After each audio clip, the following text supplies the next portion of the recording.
પુરાલમ જગતો જોગમ વિવજ્જાસમ ફલેન્તિરમ સવ્વે અકંત દુઃખાય ઔ સવ્વે અહિંસદમ. પરમાત્મા મહાવીર આ સૃષ્ટિ સાથે કામ કેવી રીતે પાડવું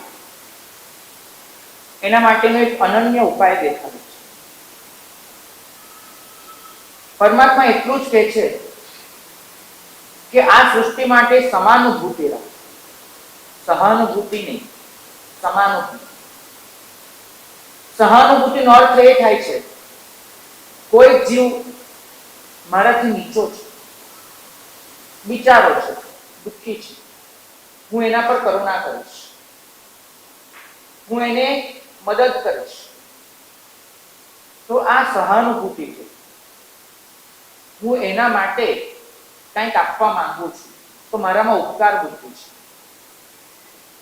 આ બુદ્ધિ ક્યાં અડચણરૂપ બની શકે છે કેમ કે એનાથી પોતાની જાત માટેનો અહંભાવ આવી જાય એવી પ્રબળ શક્યતા છે. અમે ક્યારેક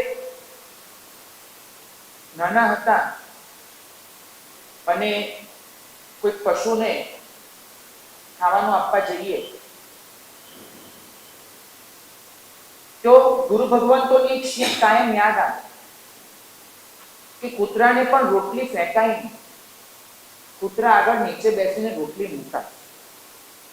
કેમ કે જ્યારે ઉભા રહીને રોટલી ફેંકીએ છીએ ત્યારે મનમાં એક અહંભાવ આવે છે કે એ ખાનાર છે ને હું આપનાર છું. આ અહંભાવ દાન જનિત જે નિર્મળ પુણ્ય છે એને ખતમ કરી નાખે છે. તો સહાનુભૂતિ આ શાસ્ત્રને મંજૂર નથી. કેમ કે કોઈ જીવને બિચારો ગણવો એ આ શાસનને ગમે નહીં. અહીં તો એક જ વાત છે, સમાનુભૂતિ. સામેવાળો જીવ એ તમે જ તમારી જાતને આપી રહ્યા છો. આ સમ અનુભૂતિ છે. એ અને હું એવા ફરક જ નથી. હું જ બધે પથરાયેલો છું. પરમાત્માએ આ જગતને કરુણા માટે એક અદ્ભુત શબ્દ આપ્યો, અનુકંપા. પ્રભુ વીર પહેલા આ શબ્દ આ સૃષ્ટિને મળ્યો જ નથી. સૃષ્ટિ પાસે માત્ર કરુણા હતી, દયા હતી. કરુણા અને દયા એ બીજા જીવ પર ઉપકાર કરવાનું શીખવાડે છે. અનુકંપા બીજાની પીડાને પોતાની પીડા સમજવાનું શીખવાડે છે. કોઈકની પીડા જ્યાં સુધી પોતીકી ન લાગે ત્યાં સુધી અનુકંપા હાંસલ કરી શકાતી નથી. અનુકંપાનો મતલબ છે, કંપાનો અર્થ થાય છે પીડાને લીધે થતી ધ્રુજારી, એ કંપા છે. અનુકંપાનો અર્થ થાય છે કોઈકની ધ્રુજારી મારી અંદર ધ્રુજારી જગાડે, હું પણ એ ધ્રુજારીનો અનુભવ કરું. આ અનુકંપા છે. સ્વને સર્વમાં વિસ્તારી દેવાનું.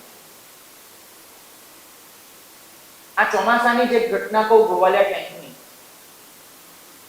એક શ્રાવિકાબેન, એમને ઘરે બહોળો નોકર ચાકર વર્ગ હોવાના લીધે ત્યારે રસોડામાં પ્રવેશ કરવાનું નહોતું બન્યું. પણ કોઈ કારણસર હોળીના પહેલાના દિવસોમાં એમને એ કાર્ય જાતે કરવાનું હતું. પોતે શાક સુધારવા માટે બેઠા અને શાક સુધારતા એમને એક જ વિચાર આવ્યો કે આ જીવ કેટલી પીડા ભોગવી રહ્યો છે. જેને હું કાપી રહી છું એ જીવ કેટલી પીડા ભોગવી રહ્યો છે અને હું મારા સ્વાદ માટે આવા કેટલા જીવોનું બલિદાન દઉં છું. એક જીવની પીડા એને સ્પર્શી કરી. નોર્મલ સાધક હોત તેને એવો વિચાર કર્યો હોત કે હું જઈને પ્રાયશ્ચિત લઈશ કે આટલા શાક હું કાપું છું, મારા માટે કપાય છે. પણ આજે સમાનુભૂતિ બની, પીડા એટલી સ્પર્શી કે શ્રાવિકાબેને વિચાર કર્યો કે લીલોતરી જોઈએ જ નહીં. મારા માટે કોઈ જીવે કપાવવું પડે એ વસ્તુ જોઈએ જ નહીં. અને પરિણામ એ આવ્યું કે એક પણ આંગળી ન કરી શકનારી શ્રાવિકાબેન એને અમારી નિષ્ઠામાં હોળી કરી આપી. માત્ર સમાનુભૂતિને લીધે. આ કોઈ તપ ન હતું, આ કોઈ મારા કલ્યાણ માટે થઈને હું કંઈક કરી લઉં એવી ભાવના ન હતી. માત્ર હતી કે કોઈ જીવની પીડા એ મને સ્પર્શી ગઈ છે, હું મારા માટે જીવનો વધ કેવી રીતે કરી શકું. સાચું કહું, એક ક્ષણે હું રડ્યો છું આ સાંભળ્યું તે ક્ષણે. કેમ કે 25-26 વર્ષ આ વેશમાં ગુજાર્યા પછી પણ કદાચ સમાનુભૂતિની આ પરાકાષ્ઠા એ મારા જીવનમાં તો નથી આવી. મારી જે મહેનત છે એ સિદ્ધ થઈ ગયું. ત્યાં હું આ ક્ષણે રિક્વેસ્ટ કરીશ એ શાવિકાને કે આ સમાનુભૂતિ તમારા જીવનમાં જે આવી છે અમને એની અનુમોદના કરવા દો. અહીંયા પધારેલા છે આપણી વચ્ચે આ શિબિરનો લાભ લેવા માટે. આપણે એમને વિનંતી કરીશું કે એક વખત તમે ઊભા થાઓ, અમને દર્શન આપો અને અમારા જીવનમાં પણ આવી સમાનુભૂતિ આવે એવી પરમાત્માને પ્રાર્થના કરો. ખરેખર તમને ધન્યવાદ છે. એ દિવસે તમે આ સમાનુભૂતિનો એક નવો જ કન્સેપ્ટ તમારી આગળ ખોલી આપ્યો. ખરેખર ધન્યવાદ. પરમાત્મા મહાવીરની જીવનની એક ઘટના તદ્દન નવા સંદર્ભે મારી સામે ખુલી હતી. મને ત્યારે એ નહોતું સમજાયું કે પરમાત્મા પોતે ઊભા છે જંગલમાં. અચાનક જ કોઈને મન થાય છે એ જંગલમાં ખીર પીવાનું. એની પાસે દૂધ છે, ચોખા છે, ક્યાંથી લાકડા પણ એને મળી ગયા છે, પાત્ર પણ છે ખીર રાંધવા માટેનું. ખૂટે છે તો એક જ વસ્તુ, એ જંગલમાં એને 2 ઈંટ નથી જડતી. ઘી રાંધવા માટે તમારે ઉપર તપેલી અને નીચે લાકડા રાખવા પડે. તો ઉપર તપેલી કરવા માટે 2 ચૂલો બનાવવા માટે ટેમ્પરરી 2 ઈંટ જોઈએ. એ ઈંટ પર તમે તપેલી મૂકો ને નીચે લાકડા રાખો. હવે ઈંટ જ ન જડે જંગલમાં તો કરવું શું? અને એની બુદ્ધિનો વૈભવ તમે જુઓ. વૈભવ શબ્દ તો હું વાપરું, બુદ્ધિનો વિકાર જુઓ તમે કે પરમાત્માના 2 ચરણ એને હું ઈંટ તરીકે અનુકૂળ લાગે છે. અને એ 2 ચરણ પર એને પેલી તપેલી મૂકી દીધી અને નીચે લાકડા નાખ્યા. પરમાત્મા તો અંતસ્થ છે, એમને તો બાહ્ય સ્તરે જે બની રહ્યું છે એની આ ક્ષણે કોઈ સંવેદના નથી. અને પેલા એ લાકડા ચેતવી દીધા અને ખીર રાંધવાની શરૂ કરી. શાસ્ત્રો લખે છે, કથા ગ્રંથો સૂચવે છે કે પરમાત્માના બંને ચરણ એ અહીં સુધી આખા કાળા પડી ગયા. એટલું દાઝ્યા હતા પરમાત્મા. દિવસો વીત્યા હતા એમને એ દાઝેલી ચામડી આખી ઉતરી જાય, નવી ચામડી આવે, એમાં દિવસો વીતી ગયા. એક ખીર રંધાતા જે 40-45 મિનિટ પસાર થઈ હશે ત્યાં સુધી અગ્નિથી પરમાત્માના ચરણ શેકાયા. પ્રશ્ન એ થાય કે આવું કોઈ કરે તો પરમાત્મા 2 ડગલા આગળ ચાલી ન જાય? એ ચાલે એટલે આખી પીડા શમી જાય. પણ ના, પરમાત્મા હલ્યા નહોતા, ચલ્યા નહોતા. જીવન શાસ્ત્રો તો એ ફરમાવે છે કે આવી ક્ષણે મનુષ્યનું શરીર જે સહજ રિએક્શન દાખવે, જે ફફડાટ થાય, આપણને જોજો જ્યાં આગળ પીડા થાય ને ત્યાં ચામડી લપકારા મારે, કેમ કે ફફડાટ થતો હોય. તો આ જે સહજ સ્પંદનો છે એ સ્પંદન પણ પરમાત્માએ દાખ્યા નથી. સંપૂર્ણ નિશ્ચલ બનીને એમને પીડા સહજ કરી. આ પરાક્રમ હતું પરમાત્મા. તમે એને પરાક્રમ ગણો છો? આ કોઈ વીરતા અને ધૈર્યનો મુદ્દો હતો? આ પરમાત્માની સમાનુભૂતિ. એક ક્ષણે પરમાત્માને એક જ વિચાર ચિત્તમાં, હું ડગલું ભરું અને એનાથી હું પીડાથી બચું. પણ પેલા લાકડા મારા 2 પગ વચ્ચે જે રોકાયેલા છે, હું ડગલું ભરીશ, લાકડા વિખરાઈ જશે, આજુબાજુની વનસ્પતિનું છે. એ લાકડામાં જે આગ છે, હું એક ડગલું ભરું, એ આગ મારાથી કપાય, એ અગ્નિકાયના જીવોની વિરાધ ના થાય એનું. હું ડગલું ભરું, પેલું પાત્ર ઢળી જાય, એ દૂધ, એ પાણી, એ ચોખા બધું જમીન પર પડે, પૃથ્વી કાયની વિરાધ ના થાય એનું. જે ત્રસ્તાય મરે એનું શું? આટલા આટલા જીવોની વિરાધના લઈ અને હું ક્યાં જઈશ? એ જીવની પીડા એમને અનુભવ અને સમાનુભૂતિમાં પ્રવેશ થયો. પરમાત્માએ સહન કરેલો પરિશ્રમ એ પરિશ્રમ નહોતો, એ પણ એક જીવો માટેનું અપાર વાત્સલ્ય હતું. મારે જીવોને જીવાડવા છે. એક માં પોતાના ખોળામાં જ્યારે બાળકને લઈને સ્તનપાન કરાવતી હોય ને, તો બાળક બે લાતથી ઠોકી દે અને બાળક મોઢું પણ મારી દે. એક ક્ષણે માં સહન કરીને પરિશ્રમ કહેવાય કે વાત્સલ્ય કહેવાય? શું કહેવાય? વાત્સલ્ય. પરમાત્મા આ સૃષ્ટિના દરેક જીવ સાથે આ વાત્સલ્યનો અનુભવ કરી રહ્યો છે. માટે જીવ દ્વારા થતી પીડા એમની પીડા જ નથી. આપણે બધા ધર્મ કરતા કરતા એવા તો જળ અને વૃક્ષ બની ગયા છીએ. એટલા બધા વૃક્ષ. એક બનેલી ઘટના હું વારંવાર કહેતો હોઉં છું, આજે પણ કહીશ. એક ઉપાસના બરાબર કોઈ કારણસર આવી રીતે દરવાજાની સામે જ બેઠવાનું થયું હતું. મારી સામે બે ભાઈ ચાલીને આવે અને એક આટલું મોટું જીવડું એ ત્યાં ફરતું હતું. ભાઈનું ધ્યાન ન રહ્યું, એ જીવડા પર પગ પડી ગયો, જીવ કચલાઈ ગયો. ઓલો જીવ બિચારો તરફડિયા મારે પણ હવે બચવાનું નહોતું. મારા મોઢામાંથી એક સહજ ચીસ નીકળી ગઈ. અરે ભાઈ શું કર્યું? પગ પગ જોઈને તો મૂકો. ચીસ નીકળી ગઈ. એટલે બંને ભાઈ એને પાછળ વળીને જોયું. પેલો જીવ બિચારો તરફડતો હતો અને બંનેના ચિત્તમાં એક અરેરાટી વ્યાપી ગઈ. સાહેબ, અમારાથી આવું થઈ ગયું. એટલે મેં ધ્યાન દોર્યું. એટલે કે ભાઈ તમારો નહીં, પેલા ભાઈનો પગ પડ્યો. એટલે જે ભાઈનો પગ નહોતો પડ્યો એ ભાઈ રાજી થઈ ગયા કે હું બચી ગયો, મારો પગ નથી પડ્યો, હું બચી ગયો, મને પાપ નથી લાગ્યું. પેલા જીવની પીડા એ એમના માટે કોઈ માયનો જ નહોતો રાખતો. એને તો માત્ર હું પાપમાંથી બચી ગયો આટલી જ બુદ્ધિ હતી. આ પરમાત્માનો માર્ગ નથી. આ અનુકંપા નથી, આ સમાનુભૂતિ નથી, આ સર્વભૂયપ્પ ભૂયસ્ત નથી. કે જ્યાં હું દરેક જીવ સાથે મારા આત્મદ્રવ્યને જોડી દઉં છું. આપણું જે પાપથી બચીએ છીએ, આપણી જે અહિંસા છે એ પણ નકરો સ્વાર્થ છે. સ્વાર્થ એ હદે છે, એ લીધે છે કેમ કે આપણને ડર લાગે છે કે હું આવું પાપ કરીશ એનાથી જે કર્મબંધ થશે, એ કર્મબંધને લીધે મારે પરભોમાં દુર્ગતિ ભોગવવી પડશે, મારે સહન કરવું પડશે, એનો મને ડર છે. એટલે ડરને લીધે હું સીધો રહું છું. આ સજાનો ડર છે, પાપ ભીરુતા નથી. જો આ કરીને મને કોઈ ફરક ન પડવાનો હોય તો કરવા માટે હું ચોક્કસ તૈયાર છું. પણ આ તો પરમાત્મા કહી ગયા છે, આ સૃષ્ટિનો કાર્યકારણ ભાવ, એટલે ડરીને હું સીધો રહું છું. સમાનુભૂતિ તો મારી ત્યાં પણ નથી.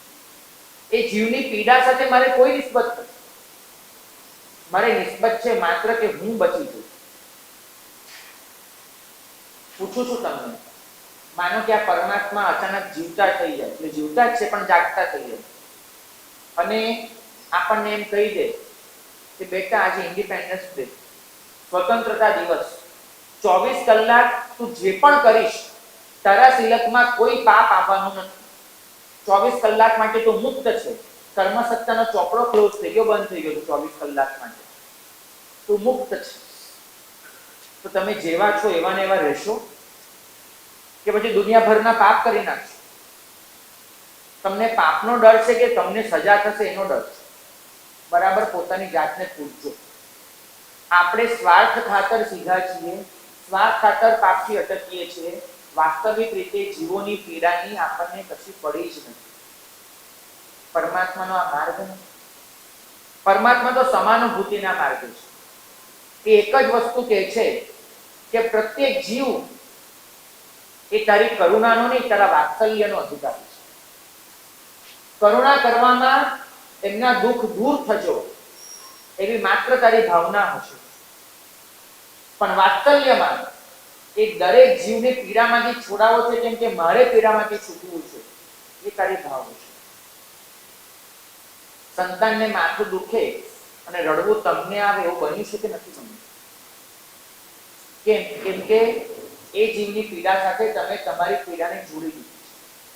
પણ જે ક્ષણે તમારો સમાનુભૂતિમાં પ્રવેશ થાય, તમે પોતાની જાતને 14 રાજલોકના તમામ જીવો સાથે અભેદ અનુભવો, એ ક્ષણે તમે 14 રાજલોકની પીડા પોતીથી પીડા લાગે.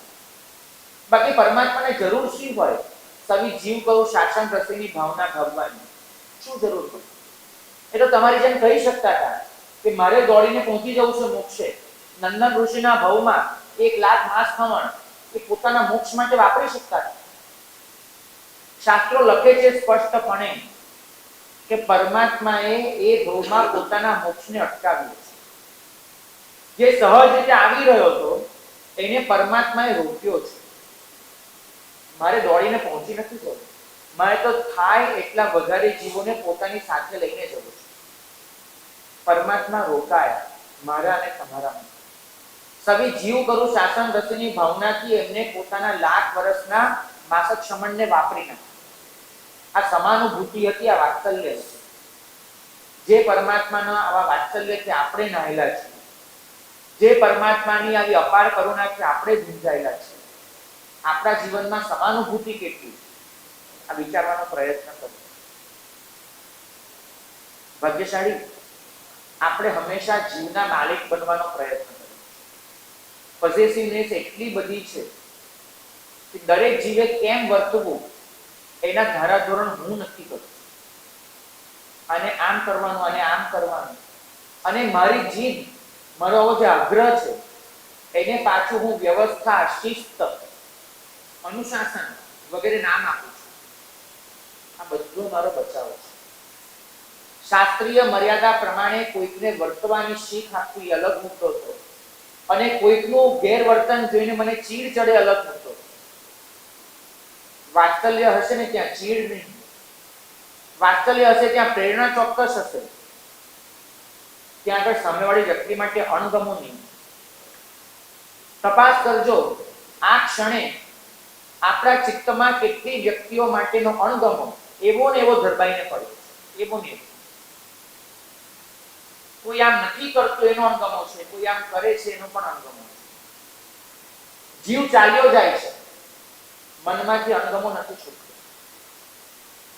કેટલાય જીવો અત્યારે આ દુનિયામાં હાજર પણ નહીં હોય, છતાં એ જીવો માટેનો આપણો અણગમો આપણા મનમાં પડ્યો. અને આ તો આ ભવનું, પરભવના આવા કેટલાય તિરસ્કાર, ગુના, અણગમા હું મારી અંદર લઈને જીવું. શાસ્ત્રો લખે છે પેલી વિજયવતી રાણી શ્રીકૃષ્ણ વાસુદેવના ભવમાં પરમાત્માને એક રાણી તરીકે અણમાણી હતી, ગમતી નહોતી. વિજયવતીના ચિત્તમાં એક શ્રીકૃષ્ણ વાસુદેવ માટેનો અણગમો ઘૂંટાઈ ગયો. પોતાના કોઈ કર્મ સંજોગે પોતે અણમાણીતી બની છે એ વસ્તુનો સ્વીકાર ન થયો અને અણગમો ઘૂંટાઈ ગયો. મારો પતિ મારી સાથે આવું કરી કઈ રીતે શકે? બચવાની વૃત્તિ ચોક્કસ છે. હું એમ નથી કહેતો જે થાય છે સહન કરી લો. મારું એ કહેવું છે જે થાય છે એનો સ્વીકાર કરવો. સહન કરવું ને સ્વીકાર કરવો એના વચ્ચેનો ફરક સમજજો. સહન કરવામાં મનમાં અફસોસ હોય છે, સહન કરવામાં પોતાની લાચારી હોય છે, સહન કરવામાં સામેવાળો માણસ એના માટેનો અણગમો, તિરસ્કાર, રોષ પણ હોય છે, અને સહન કરવામાં તમારી મજબૂરી હોય છે કે સામેવાળાને હું અટકાવી નથી શકતો, નથી શકતી. સ્વીકાર એનાથી તદ્દન જુદી ઘટના છે. સ્વીકારમાં શાંતિ હોય છે કે આ છે એ મારે સ્વીકાર કરી લેવું. વિજયવતી સહન કરી ગઈ, સ્વીકાર ન થયો. પરિણામ એ આવ્યું કે જ્યાં પરમાત્મા વીરના ભવમાં પ્રભુ સાધનામાં ઊભા છે અને યંત્રી બનીને આવી એને પરમાત્માને જોયા, અંદરનો અણગમો જે હતો એ જાગી ગયો. એને યાદ પણ નથી આવતું એનું વિભંગ જ્ઞાન, એનામાં એ તાકાત નથી કે પેલા ભવને જોઈ શકે, શ્રીકૃષ્ણ વાસુદેવના ભવ. એને તો બસ એટલું જ થયું કે આ વ્યક્તિ મને નથી ગમતું. પરિણામ એ આવ્યું કે પરમાત્માને એને દુસ્સહ પીડા, અસહ્ય પીડા. એ જે તળાવની પાળે પ્રભુ ઊભા છે એ તળાવમાંથી ઠંડુ પાણી સીંચીને એને પરમાત્મા પર છાંટ્યું. મહા મહિનાનો સમય, હાડ ગાળી નાખે એવો પવન. લખ્યું છે શાસ્ત્રકાર ભગવંતો કે પરમાત્માના શરીરનો એક પણ અણુ એવો નહોતો રહ્યો જે ઠંડીમાં ધ્રુજ્યો ન. એટલી ભયંકર પીડા, અને એ પીડામાં એમના કર્મક્ષય થઈ એમને લોકાવધિ જ્ઞાન ઉત્પન્ન થયું. પણ વાત એ છે કે આ પીડા આપવાની એની ઈચ્છા કેમ જાય? ગયા ભવનો ન યાદ આવતો અંગમાં. કદાચ મારી અંદર હું આવા કેટલાય અંગમાં લઈને જીવતો છું. એ ભવ ચક્રમાં ભમતા ભમતા એ જીવ ક્યાંય પણ ચડી ગયો. કદાચ હું પણ આવું કશું કરી દઈશ. મારે મારા અણગમાને શાંત કરવું છે, નિવારવો છે, ઓપરેશન કરવું છે. મને ઓપરેશન એક જ રીતે થશે, સમાનુભૂતિ. પાણી એટલું સિંચો કે આગ ઠરી જાય. સમાનુભૂતિનો રસ એટલો સિંચો કે અંદર પડેલી આવી અણગમાની તિરસ્કારની બધી ગાંઠો ઓગળી જાય. બધી જ ઓગળી જાય. માલિક બનવાનો પ્રયત્ન ન કરો. અહીં દરેક જીવને ઓછા વધતા અંશે બીજો જીવ ગુલામ બને કલ્પે ખપે છે. જ્યારે હું કહું છું કે તારે મારા કીધે કરવું જ પડશે, એક ક્ષણે હું માલિક બનવાનો પ્રયત્ન કરું. પ્રભુ મિત્ર બનવાના માર્ગે છે. તમે માલિક ન બનો, તમે મિત્ર બનો. અને મિત્ર બનવાનો અર્થ જ છે કે તમે એ જીવના સુખ દુઃખને પોતાના ગણી લેશો. સર્વભૂતાત્મ ભાવ એ એક સમજણની પરાકાષ્ઠાએ જ આવી શકે છે. કઈ રીતે આવે? તમે પરમાત્મા સાથે એકાકારતા અનુભવો. કે પરમાત્મા એ મારા છે ને, પરમાત્મા એ હું છું. અને તમને દેખાશે કે આ સૃષ્ટિનો દરેક આત્મા એ આખરે તો પરમાત્માનો જ અંશ છે. આપણા મનમાં એક વિચિત્ર ભાવના આવી ગઈ છે કે એ જુદા છે ને હું જુદો છું. નહીં, પરમાત્માનો અંશ જ છીએ આપણે બધા. અને એક અંશથી બીજો અંશ છૂટો નથી હોઈ શકતો. બધા કનેક્ટેડ છે. એક વિચારકનું બહુ સરસ વિધાન સમજવા જેવું છે કે આ સૃષ્ટિમાં તમે એક છોડનું પાંદડું પણ તોડો ને, એ આપણે તો ફરીને તમારી સામે જ પાછું આવતું હોય. આપણે કદાચ જીવોના પરસ્પરના સંબંધને સમજ્યા જ નથી. જીવનું લક્ષણ શું એવું કોઈ આપણને પૂછે તો આપણને 9 તત્વ જ યાદ આવે છે. નાણં ચ દંશનમ ચૈવ, જ્ઞાન અને દર્શન. એ તત્વાચારનું વચન યાદ નથી આવતું કે પરસ્પરોપદ્રવો જીવાના. જીવનું જે વાસ્તવિક લક્ષણ છે તો એ જ છે કે એક જીવ બીજા જીવના સહારે જ પ્રગતિ કરી શકે છે. એક જીવ બીજા જીવના સહારે જ જીવી શકે છે. અને એક જીવ બીજા જીવના સહારે જ ટકી શકે છે. તમારું જીવવું, તમારું ટકવું, તમારી પ્રગતિ કરવી એ બીજા જીવને આભારી છે. તમે હમણાં જ જે આહાર લઈને આવ્યા ને, કે જેનાથી તમારું શરીર ચાલવાનું છે, એ આહાર પણ અસંખ્ય જીવોના બલિદાનમાંથી જ નીકળ્યો છે. તમારો પ્રત્યેક શ્વાસ અસંખ્ય વાયુકાયના બલિદાનનું પરિણામ છે. તમારો પાણીનો ભરાતો પ્રત્યેક ઘૂંટડો અસંખ્ય અપકાયના જીવોના બલિદાનનું પરિણામ છે. અસંખ્ય જીવો પોતાનું બલિદાન આપે છે તો જ તમે જીવી શકો છો. કદર કરી શકો છો અસંખ્ય જીવોના બલિદાન? કરી શકો છો? જો એ કરી શકતા હો, તેને ચૂકવવાનો એક જ રસ્તો છે, સમાનુભૂતિ. દરેક જીવની પીડાને પોતીકી પીડા ગણતા શીખી જાય. કોઈ કે મારા માટે બલિદાન આપ્યું, હું કોઈકના માટે આપીશ.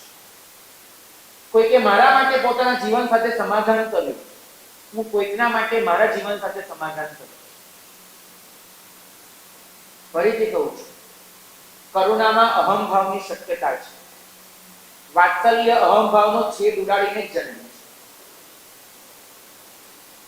તમે જ્યારે કોઈને માફી આપો છો, ક્ષમા કરો છો, ત્યારે પણ તમે હજુ બી ગ્રેડમાં છો. કોઈકના દોષોને માફી આપવી એ બી ગ્રેડ છે. તમારા પ્રેમને એટલો વિસ્તારી દો કે કોઈની ભૂલ તમને ભૂલ જ ન લાગે, કોઈનો દોષ તમને દોષ જ ન લાગે, કોઈનો અપરાધ તમને અપરાધ જ ન લાગે. એ તમારી સમાનુભૂતિની પરાકાષ્ઠા. આપણા પ્રભુની મૂર્તિઓ એ અર્ધનિમીલિત નેત્રવાળી હોય. વિચારવા પ્રયત્ન કરજો કેમ. બિલકુલ બંધ નેત્રો પણ નથી, બિલકુલ ખુલ્લા પણ નથી, અર્ધનિમીલિત છે, અડધા મીચાયેલા. કેમ કે ખુલ્લા નેત્રો એ ચંચળતાની નિશાની છે. માણસ ચકળ વકળ બધું જોયા કરશે, એના નેત્રો ખુલ્લા છે. અને સાવ બંધ નેત્રો એ લિપ્તતાની નિશાની છે કે તમે લીપાઈ ગયા છો, ડૂબી ગયા છો. તમે જોજો કોઈક વસ્તુનો, કોઈ ભૌગોલિક પદાર્થનો, વાસનાનો તમે આનંદ માનવા માંગતા હો પરાકાષ્ઠાએ, તમારા નેત્રો મીટાઈ જશે. અર્ધનિમીલિત નેત્રો આ સૃષ્ટિ પ્રત્યેના વાત્સલ્યની નિશાની છે. માણસ સ્વસ્થ છે, માણસ મસ્ત છે, માણસ જાગૃત છે. આપણે જ્યારે આ સૃષ્ટિ સાથે કામ પાડીએ છીએ ત્યારે આપણો કર્તૃત્વ ભાવ બહુ મોટો હોય, બહુ જ મોટો. અને એના લીધે જ આપણે અહમ ભાવનો છેદ નથી ઉડાડી શકતા. એટલે મારા સાહેબની ઘટના આવે છે. જંગલમાં પોતે ઊભા છે, એમની બાજુમાં જે ખાલી જગ્યા છે ત્યાં આગળ અચાનક જ વરસાદ પડ્યો છે અને ઝીણી ઝીણી કેટલીય દેડકીઓ જન્મી ગઈ છે. કેટલીય દેડકીઓ. મારા સાહેબ અહીંયા કૌશક ધ્યાન અને બાજુની ખુલ્લી જગ્યામાં કેટલીય દેડકીઓ કુદાકુદ કરે, કુદાકુદ કરે. મારા સાહેબ એનો કઈ ખ્યાલ નથી, પોતાની સાથે ના. અચાનક જ એ જંગલમાં ઉપદ્રવ થાય છે. એક હાથી ગાંડો બની અને ધસી આવે છે. મારા સાહેબને જુએ છે અને એને શું થાય છે ખબર નહીં. પોતાની સૂંઢ એ મારા સાહેબને વીંટાળી દે છે અને જોરથી ધક્કો મારીને મારા સાહેબને અચાનક જ, ગઈ ક્ષણ સુધી કઈ ખબર જ નથી ને અચાનક જ મારા સાહેબને આકાશમાં ફંગોળી દે છે, એને ઉછાળી દે છે. અને એટલો જોરથી ધક્કો મારેલો છે આકાશમાં, હવે મહારાજ નીચે પડશે તો પેલા મેદાનમાં જ પડવાનું. આ ક્ષણે વિચાર કયો આવે? અચાનક જ ધારો કે તમે આવી રીતે સૂતા છો, જાગતા છો, બેઠા છો, ઊભા છો અને તમને કોઈ આવીને અચાનક જ આમ ધક્કો મારી દે, તમારા મોઢામાંથી શું નીકળે? તમારો વિચાર કયો હોય છે? એમને કઈ જ ખબર નથી ને અચાનક જ ઉછાળી દેવામાં આવ્યા છે. મારા સાહેબની આંખો ખુલી ગઈ અને એમને જોયું કે પોતે જ્યાં પડવાના છે ત્યાં કેટલીય દેડકીઓ છે. એ જે મિલી સેકન્ડ હશે, પડવામાં તો કઈ મિનિટો તો વીતવાની નથી, એ આકાશમાં ઉછાળ્યા નીચે પડ્યા. એ મિલી સેકન્ડ્સમાં એમના મને નિર્ણય લઈ લીધો. અમારો ઓઘો સામાન્ય રીતે અમે આમ રાખતા હોય અથવા તો અવસર વખતે આમ પકડેલો.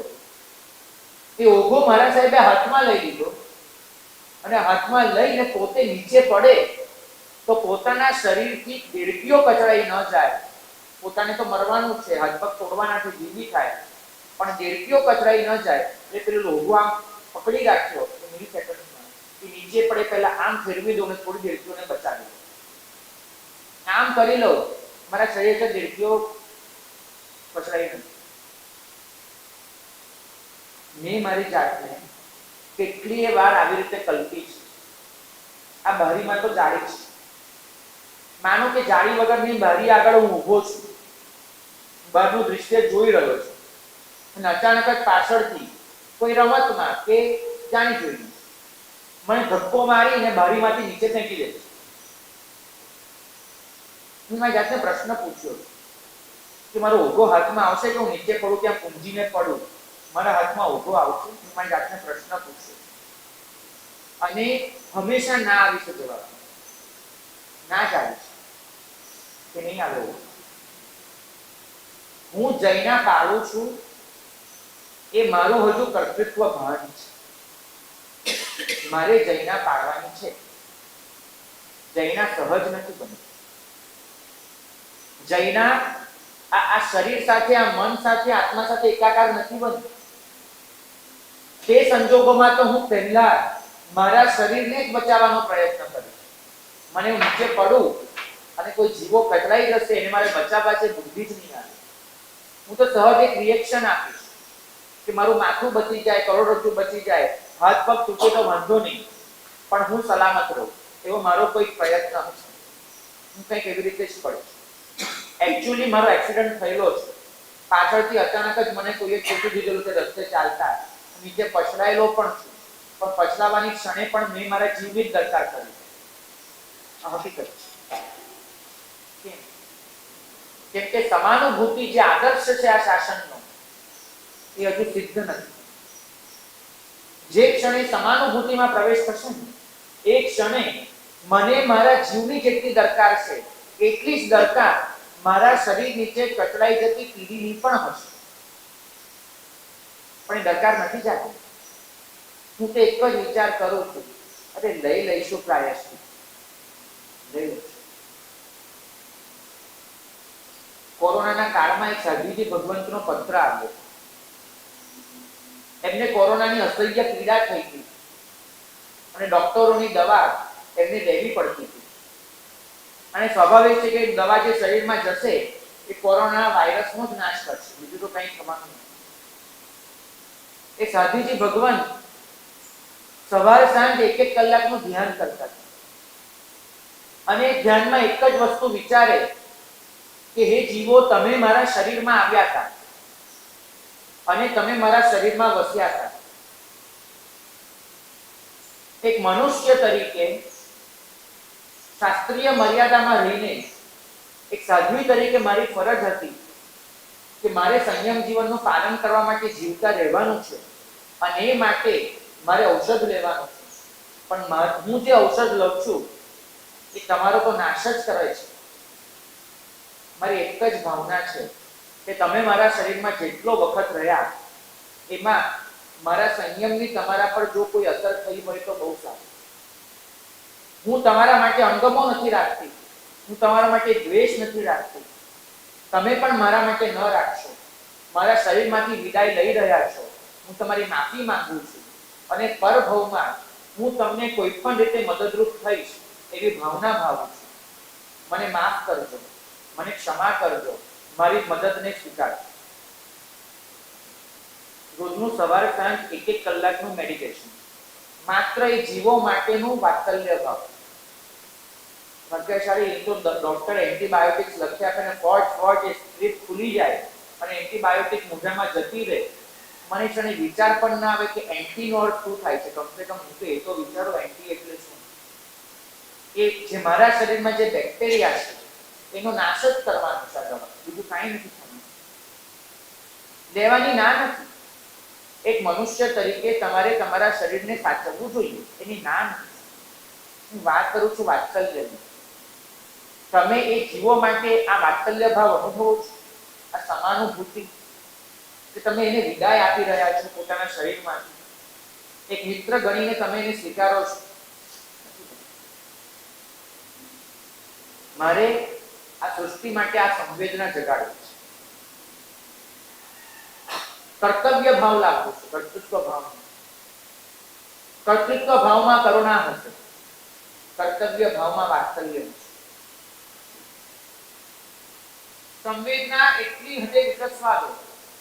વસ્તુપાલ મહામંત્રી પોતાના હાથે કેટલાય જીવોનો સંહાર કર્યો.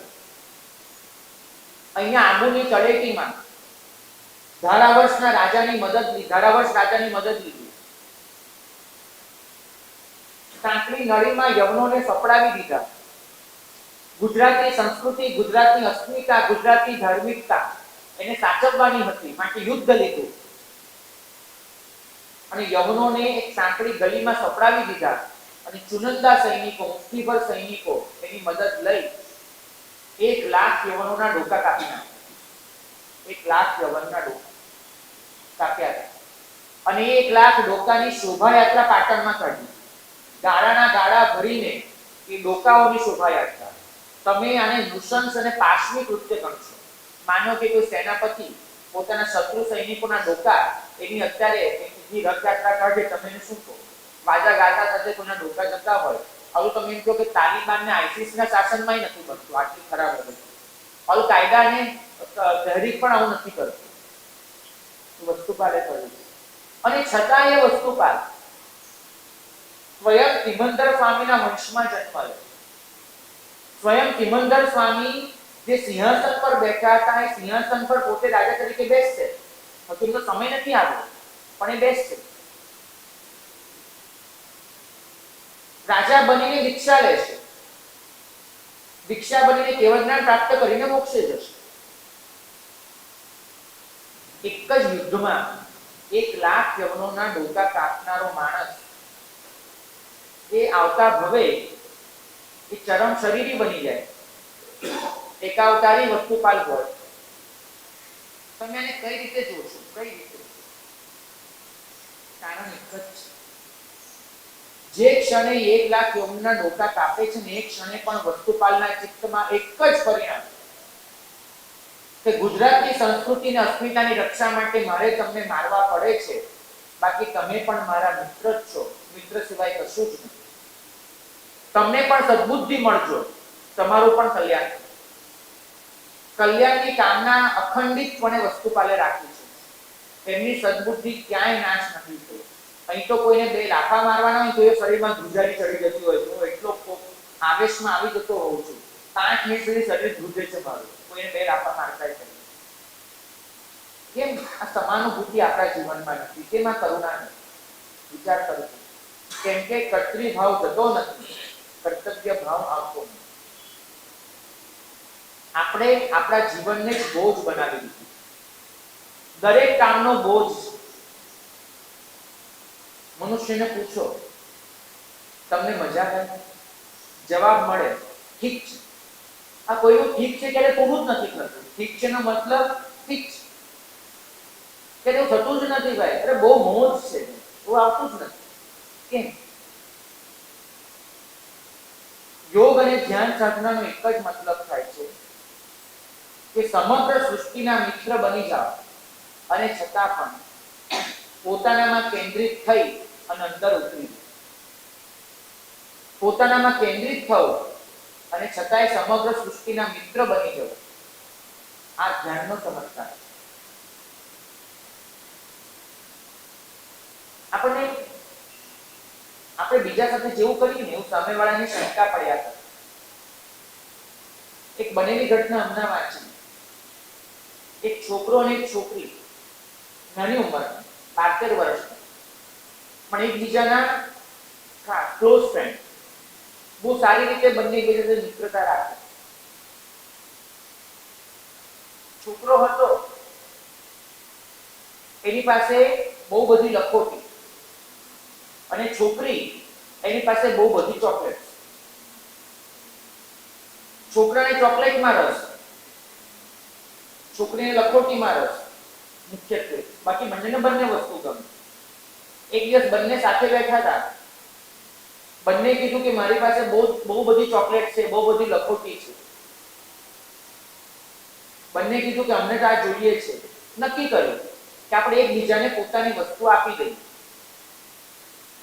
તો છોકરીએ કીધું છોકરાને, ચાલ તારી બધી લખોટી મને આપી દે, મારી બધી ચોકલેટ હું તને આપી દઉં. આપણે ડીલ. બંને કન્ફર્મ કર્યું અને છોકરો છે એને લખોટી આપી દીધી. તો એની પાસે હતી 30 લખોટી, પણ એને તો બધું થોડી આપી દીધું. એટલે એને 20 લખોટી આપી, 10 પોતાની પાસે સંતાડી રાખી અને 20 લખોટી એમ જઈને કીધું કે આ બધી લખોટી. સામે પેલી છોકરી નિર્મળ હતી, એની પાસે તો જે 25-27 ચોકલેટ હશે એને તો બધી જ આપી દીધી. છોકરાને કહે આ બધી ચોકલેટ. તમે સાચું કહેજો કે આમાં છેતરાયું કોણ? તમે કોણે છેતરાયેલું ગણશો? છોકરી, બરાબર? છોકરી છેતરાય. પણ હવેની ઘટના વિચાર. બંને જણ ઘરે ગયા. છોકરીને તો બહુ બધી નિરાશ. ઓલા છોકરાએ હતી એટલી બધી લખોટી મને આપી દીધી. ઓ કેટલું સરસ, મારી પાસે બધી લખોટી આવી ગઈ. એ બહુ ખુશ. નિરાશે સુઈ ગયો. છોકરાને એક જ વિચાર, મેં જેમ છેતરી એમ એને પણ મને છેતર્યો હશે તો શું? મેં જેમ લખોટી થોડી સાચવી રાખી, પૂરેપૂરી નથી આપી, એમ એને પણ મારી સાથે કર્યું હશે તો શું? એની નિરાશની ઊંઘ ઉડી ગઈ. તમે જ્યારે બીજાને છેતરો છો ને ત્યારે તમને પણ સામેવાળા પર એવી જ શંકા પડે. તમે જો બીજાના મિત્ર નહીં બનો તો સામેવાળો તમને મિત્ર નહીં જ લાગે. છેતરાયો કોણ? ફરીથી પૂછું, છોકરી કે છોકરો? છોકરો છે, છોકરી. કેમ કે જો નિરાશ ઊંઘે છે, બોલાઈ જાગવાનું. પેલાની નિરાશ છે, આને સંતાપ છે. જમાનો એવો આવ્યો છે, મને જો કોઈ પૂછે કે આ જમાનામાં સંબંધની વ્યાખ્યા શું, તો 3 જ શબ્દ જડે છે. સંબંધ એટલે પહેલું છે સંશય. માણસને સતત શંકા જ પડે કે મારો કઈ લાભ લેવો હશે, મારું કઈ કામ કરવું હશે, એટલે આમ કરે છે, તેમ કરે છે. તો સંબંધનો એક અર્થ સંશય, શંકા, શંકા, શંકા. શંકાભૂત ને મનછા ડાકણ એવી કહેવત આવે છે. તમને ક્યારેય સંબંધમાં નિરાશ જ નહીં આપે. તો પહેલા તો દરેક માણસને બીજા પર શંકા પડ્યા કરે. બીજું સંકોચ, પોતે ખુલીને વ્યક્ત નથી થઈ શકતો દરેક સંબંધમાં. કારણ કે એને એમ જ લાગે છે કે બધું ખુલી ન જવાય. કદાચ આજે આ વ્યક્તિ આપણી સાથે છે, કાલે ન પણ હોય, તો કાલે આપણી સામે જ આ બધી હકીકતોનો ઉપયોગ થઈ શકે. એટલે ડરી ડરીને સંબંધમાં જીવવાનું, કઈ ઓપન નહીં થવાનું, બહુ ડરી ડરીને ચાલવું. સંબંધ ખરો પણ નિખાલસતા નહીં. તો સંકોચ, કોને કેટલું કહેવું, કોને કેટલું ન કહેવું, બહુ જ વિચારીને જીવવું. સંબંધની મજા ન આવે. તો પહેલો સંશય, બીજો સંકોચ અને ત્રીજો સંતાપ. સામેવાળાએ મારા માટે આ ન કર્યું અને સામેવાળાએ મારી આ વસ્તુ ન માની, આ સંતાપ. અપેક્ષાઓ એટલી બધી કે ક્યારે પૂરી જ ન થાય, એટલે સંતાપ. સાચું કે જો તમારો દરેક સંબંધમાં 3 સિવાય ચોથું કંઈ જડતું હોય તો મને દેખાડો. કાં સંશય છે, કાં સંકોચ છે, કાં સંતાપ છે. પ્રભુ કહે છે કે આ ત્રણે તો જ નીકળી શકે કે સામેની 3 વસ્તુ લઈ આવો: સ્નેહ, સંપૂર્ણતા અને સંકોચ. જો આ હશે ને તો સંબંધમાં પેલી 3 વસ્તુને સ્થાન જ નહીં મળે. સ્નેહ એવો છલકાવી દો, સામેવાળો જેવો પણ હોય, મારો સ્નેહ ઓછો નહીં. સંપૂર્ણતા જીવનમાં એવી લાવી દો, સંકોચ કરવો જ ન પડે. સંતોષ એવો લાવી દો કે તમને કોઈ સંતાપ આપી જ ન શકે. લોભ અને કામ આપણા મુખ્ય તત્વ બની ગયા છે.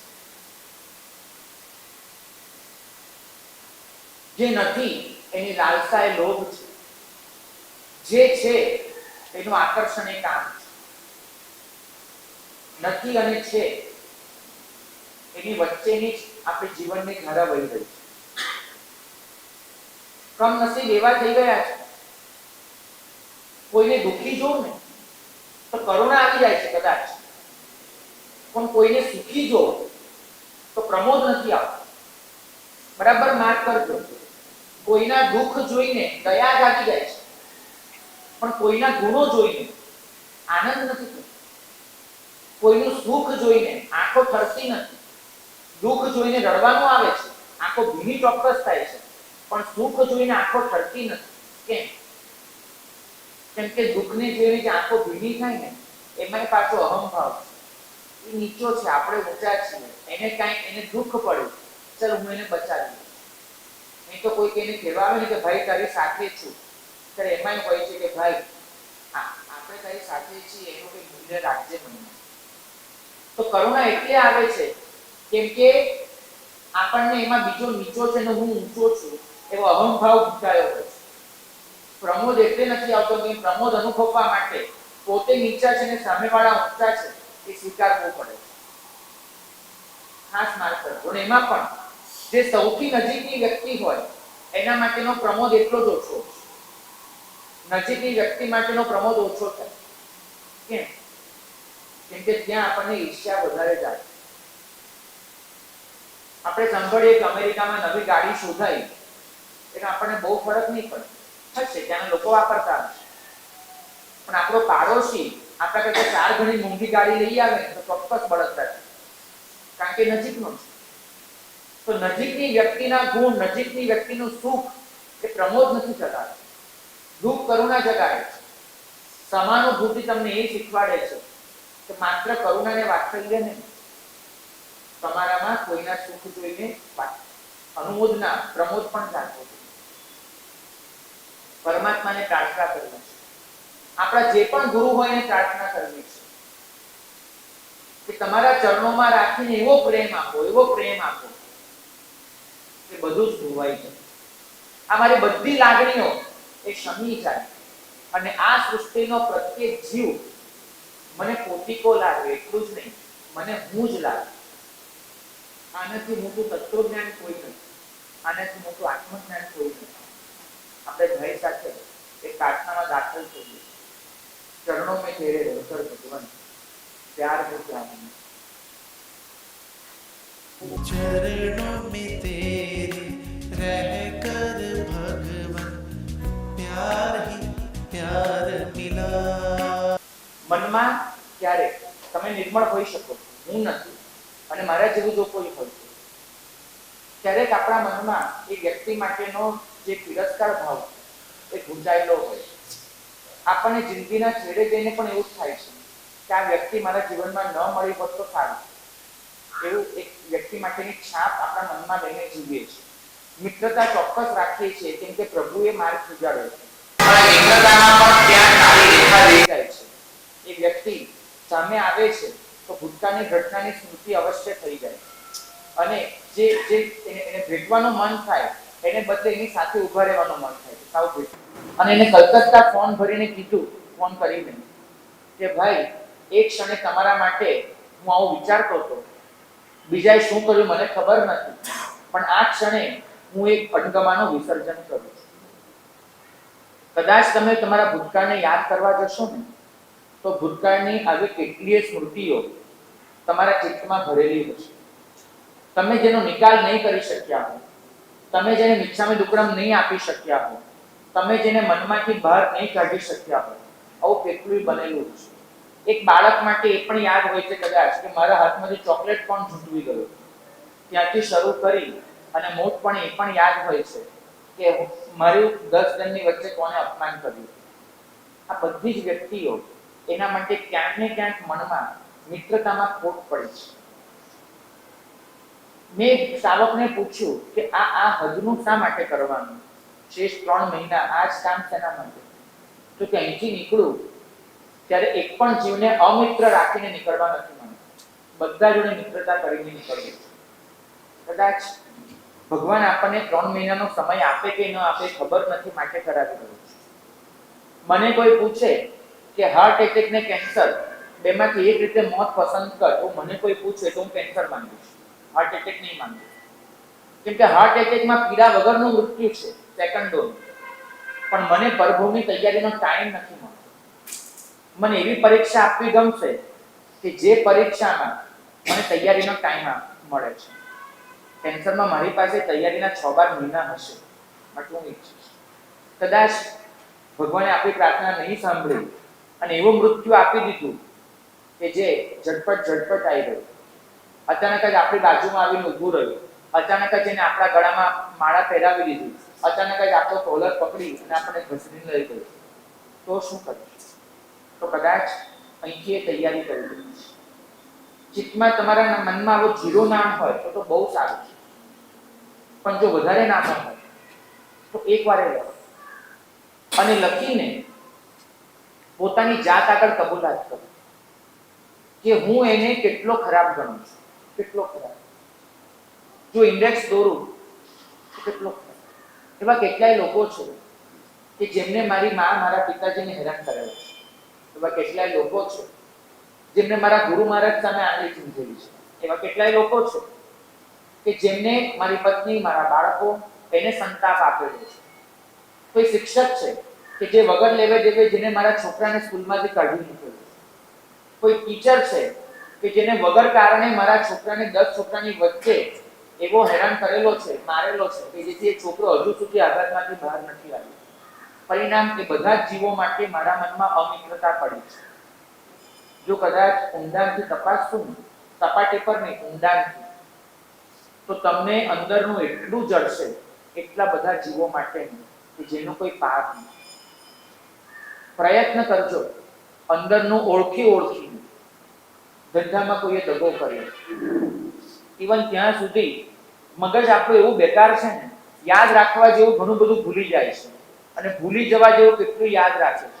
હજુ સુધી એ શાકવાળીનો ચહેરો નથી ભૂલાતો કે જેને સડેલું શાક આપણને પધરાવી દીધું હતું. 15 વર્ષ પછી યાદ હોય કે આ બેને આવું કર્યું હતું. બની શકે છે એક નાની પણ છેતરપિંડી આપણું મન નહીં ભૂલે. હજુ પણ યાદ છે આપણને એ વ્યક્તિનો ચહેરો, જેનું નામ નહીં ખબર, જેનું બીજું કોઈ જ વસ્તુ ખબર નથી, કે પ્લેટફોર્મ પર આપણે ઊભા હતા અને અચાનક જ ધક્કો મારીને આપણને પાડી અને એ વ્યક્તિ આગળ નીકળી ગઈ. મનમાં છે બધું.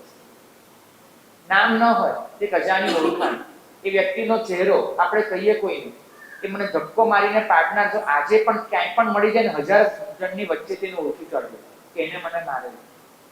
આવું કેટલું મનમાં પડ્યું હશે, ખરાબ ઘટનાઓની નોંધ, સ્મૃતિઓ, આઘાત મનને પહોંચ્યો. કદાચ એ જીવ પરભોમાં ક્યાંક જડી જશે ને, તો આપણું મન રિએક્શન આપી દેશે. મને ચિંતા રિએક્શનની છે. આ ભવનો અણગમો પરભવમાં ગ્રંથિ બની જશે. એક સિંહ, એને પણ ત્રિપૃષ્ઠ વાસુદેવ ભૂલાયા નથી. એ ત્રિપૃષ્ઠ વાસુદેવ એની સામે 3 લોકનો માલિક થઈને રજૂ થાય છે ને મહાવીર તરીકે, તો પણ એનો અણગમો જતો નથી અને ઓઘો ફેંકીને ભાગવાનું મન થાય છે. મારી સાથે એવું નહીં બને કે સામેવાળો જીવ આધ્યાત્મિક પ્રગતિના શિખરો ચડી જશે અને મારા મનમાં પેલી જે નાનકડી નોંધ સચવાયેલી છે એ જીવ માટેનો અણગમો બની જશે. આવું મારી સાથે તો નહીં થાય.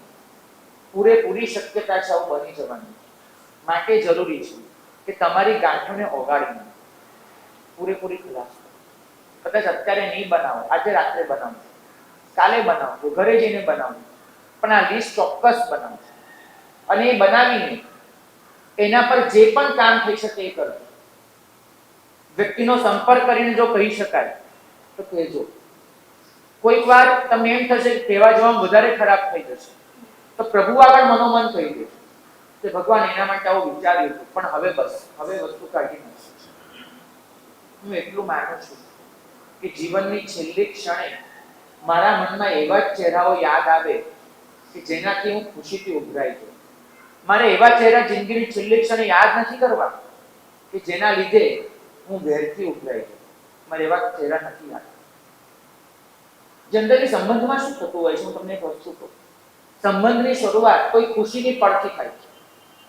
2 જણ ભેગા મળ્યા, બંનેને એકબીજામાં કંઈક સારું લાગ્યું, ખુશીની પળ જાય અને બંને જણે એ ખુશીની પળો વધારે જીવનમાં વિતાવવાનું નક્કી કર્યું અને બંને સંબંધમાં જોડાયા, આગળ વધ્યા. દિવસો પસાર થયા અને પસાર થતા શરૂઆતની જે ખુશી હતી, એકબીજાને સુખી કરવાની ભાવના હતી, એમાંથી એ ભાવના પલટાઈ ગઈ અને હવે એના લીધે હું સુખી થઉં, આ ભાવના એ જીવનમાં પ્રવેશ કર્યો. શરૂમાં એવું હોય કે હું એને સુખી કરું, પાછળથી એવું હોય કે હું એના લીધે સુખી થઉં. આ અપેક્ષાઓ જાય અને પરિણામે આવ્યું કે એકબીજાની અપેક્ષાઓ પૂરી ન કરી શક્યા, તું મેં ચાલુ થયું અને એમાં આગળ જતા એ સંબંધ પૂરો થયો. તમે લગભગ જોજો એ સંબંધિત વ્યક્તિની જ્યારે યાદ આવે ત્યારે આપણને ઉત્તરાર્ધ જ વધારે યાદ આવે, પૂર્વાર્ધ નહીં આવે. આપણા માટે છેલ્લો દિવસ, છેલ્લી ક્ષણ, જે ઝઘડાની ક્ષણ હતી, જે ક્ષણે આપણે છૂટા પડવાનું નક્કી કર્યું હતું, એ ક્ષણ જ એટલી જડાઈ ગઈ ચિત્તમાં કે પહેલી ક્ષણ કે જે ક્ષણે જોડાવાનું નક્કી કર્યું હતું એ ક્ષણ યાદ નહીં આવે. મનમાં આપણે હંમેશા નબળી સ્મૃતિઓને વધારે સ્થાન આપતા હોઈએ છીએ. આ એક બાયોલોજિકલ પ્રક્રિયા છે, બાયોકેમિકલ પ્રક્રિયા ગણી શકો તમે. તો મનમાં વધારે નબળી સ્મૃતિઓને સ્થાન હોય છે. પ્રભુ કહે છે કે નબળું ભૂલતા શીખો, સબળું યાદ રાખતા શીખો. પણ નબળું ભૂલવા માટે પણ અંદરથી ખોતરીને બહાર કાઢવું પડશે, તો જ એ નીકળવાનું છે. એટલું નક્કી માનજો કે જિંદગીના છેલ્લા પડાવે તમને જીતી લીધાનો આનંદ હશે કે હારવાનો, એ તમે જ નક્કી કરી શકશો. કાં તો હારવાનો અફસોસ હશે, કાં જીતી લીધાનો આનંદ હશે. જેની આજ ઉજળી છે એની આવતીકાલ સારી એટલે હશે કેમ કે એની પાસે ગઈકાલનો અફસોસ નહીં હોય. જેને આજને સુધારી લીધું એને આવતીકાલે ગઈકાલનો અફસોસ નહીં કરવો પડે, પણ જેને આજ બગાડી એને આવતીકાલે ગઈકાલના અફસોસમાં જ જીવવું પડશે.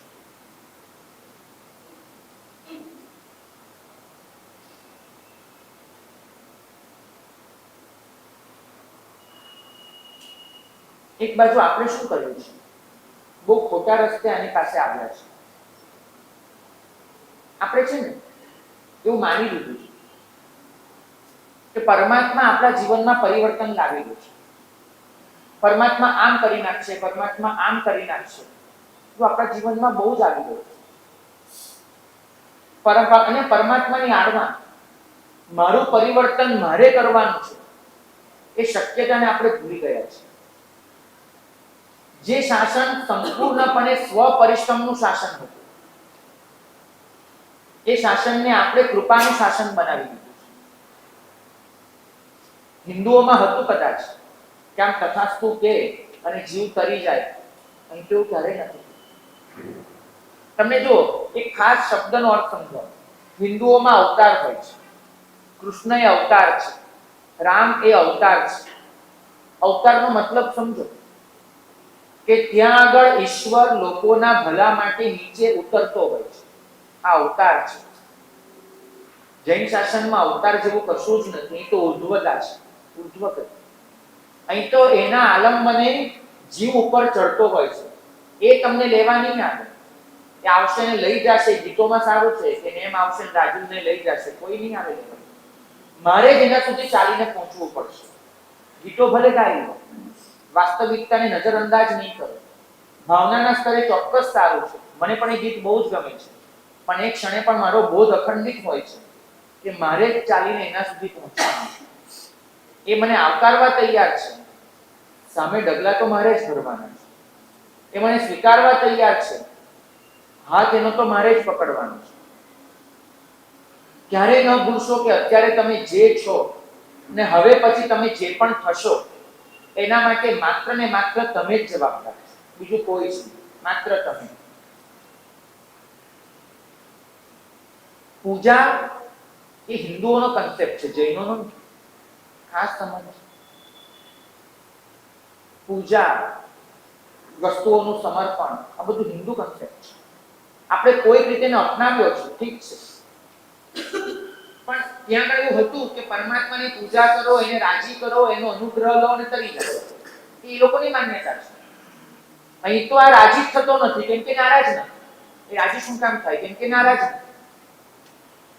એ કોઈકનો ઉદ્ધાર શું કામ કરે? કેમ કે એને તો બધાનો કરવો છે. તમારા મનમાં ભવ્ય અને અભવ્ય એવા ભેદો છે. પરમાત્મા તો જ્યારે તપ આદરે ને વિશેષતા નથી, ત્યારે એને તો એક જ ભાવના હોય, સવી જીવ કરું શાસન રસી. ભવી જીવ કરું શાસન રસી ન હોય. એને તો અભવ્યને બાકાત નથી રાખતા. એને તો સર્વને કરવું છે. તે શું કામ કોઈની ભક્તિની અપેક્ષા રાખે? એને કશું જ નથી. અહીં પરમાત્માની પૂજા ન હોય જૈન શાસનમાં.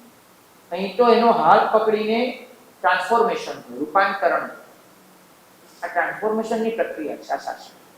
અહીં તો તમને એટલું જ શીખવાડે છે કે એ તમને નહીં બદલે, પણ એનો હાથ પકડીને તમે બદલાઈ શકો છો. એ તમને નહીં ઉચકે, પણ એનો હાથ પકડીને તમે ઊંચે ચડી શકો છો. એ તમને મોક્ષમાં નહીં લઈ જાય, પણ એના માર્ગે ચાલીને તમે મોક્ષે પહોંચી શકો છો. હિન્દુઓમાં કહેવામાં આવશે કે તમારે કૃષ્ણના શરણે જવાનું છે, તમારે વૈકુંઠમાં રહેવાનું છે. અહીં તમને એવું ક્યારેય કહેવામાં નહીં આવે કે તમારે કોઈના શરણે જવાનું. નહીં તો તમને એક જ કહેવામાં આવશે કે તમારે એના જેવા બનવાનું. ફરક સમજ. સંપૂર્ણપણે આ પુરુષાર્થવાદનું શાસન છે. આપણે રૂપાંતરણ કરવા નથી માંગતા. આપણે તો બસ એટલું જ માંગીએ છીએ કે લે દેવ ચોખા ને મેલ મારો કેવો. તને મેં ધરાવી દીધું, આ બધું તારી આગળ બધું મૂકી દીધું, તને સજાવી દીધું. હવે ક્યારેય વાત નહીં કરતો કે મારી આજ્ઞા માન. જો તને જોઈતું તો બધું આપી દીધું, તારી પૂજા કરી લીધી. હું મારી જાતને બદલું એ શક્ય જ નથી. લગભગ આપણે ઘેરમાં જીવીએ છીએ કે પરમાત્માની કૃપા મારું કલ્યાણ કરી દેશે. બિલકુલ નહીં.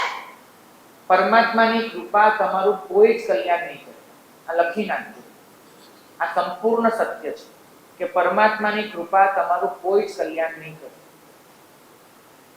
મેં સવારે કીધું એમ કે કૃપા એ માત્ર પેટ્રોલ છે. માત્ર પેટ્રોલ છે. ગાડી તમારે જ ચલાવવાની છે. સ્ટીયરિંગ તમારે જ સંભાળવાનું છે. ગિયર તમારે જ બદલવાના છે. ગાડી અથડાઈ ન જાય એનું ધ્યાન તમારે જ રાખવાનું છે. રસ્તામાં સામે શું આવે છે આંખ તમારે જ ખુલ્લી રાખવાની છે. બધું તમારે જ કરવાનું છે. એ સીટ પર બેસીને અકળાવવાનું બી તમારે છે અને જકડાવવાનું બી તમારે છે. પ્રભુ પેટ્રોલ નાખ્યા કરશે ગાડીમાં, બીજું કાંઈ જ નહીં. એન્જિનમાં પેટ્રોલ આપ્યા કરશે. એ પેટ્રોલ છે. ગાડી તમે ચલાવો છો એ ગાડીને અટકવાની, એની કૃપા તમારો વિલ પાવર જગાડશે. માત્ર એટલું કરી શકે છે. એ તમારા વિલ પાવરને જગાડી શકે. આ શાસન વિલ પાવરની ગેમ છે. મહાવીર સ્વામીએ ક્યારેય એવું નથી કીધું કે તું મારા જેવો બનજે. ખાસ યાદ કરજો. તમને એક પણ શાસ્ત્ર વચન એવું નહીં મળે જેમાં મહાવીર સ્વામી એવું કહેતા હોય કે તું મારા જેવો બનજે. મહાવીર સ્વામી તો જિંદગી પર એટલું જ કીધું તું તારા જેવો બનજે. તું એકચ્યુઅલી જે છે એ તારે બનવાનું છે.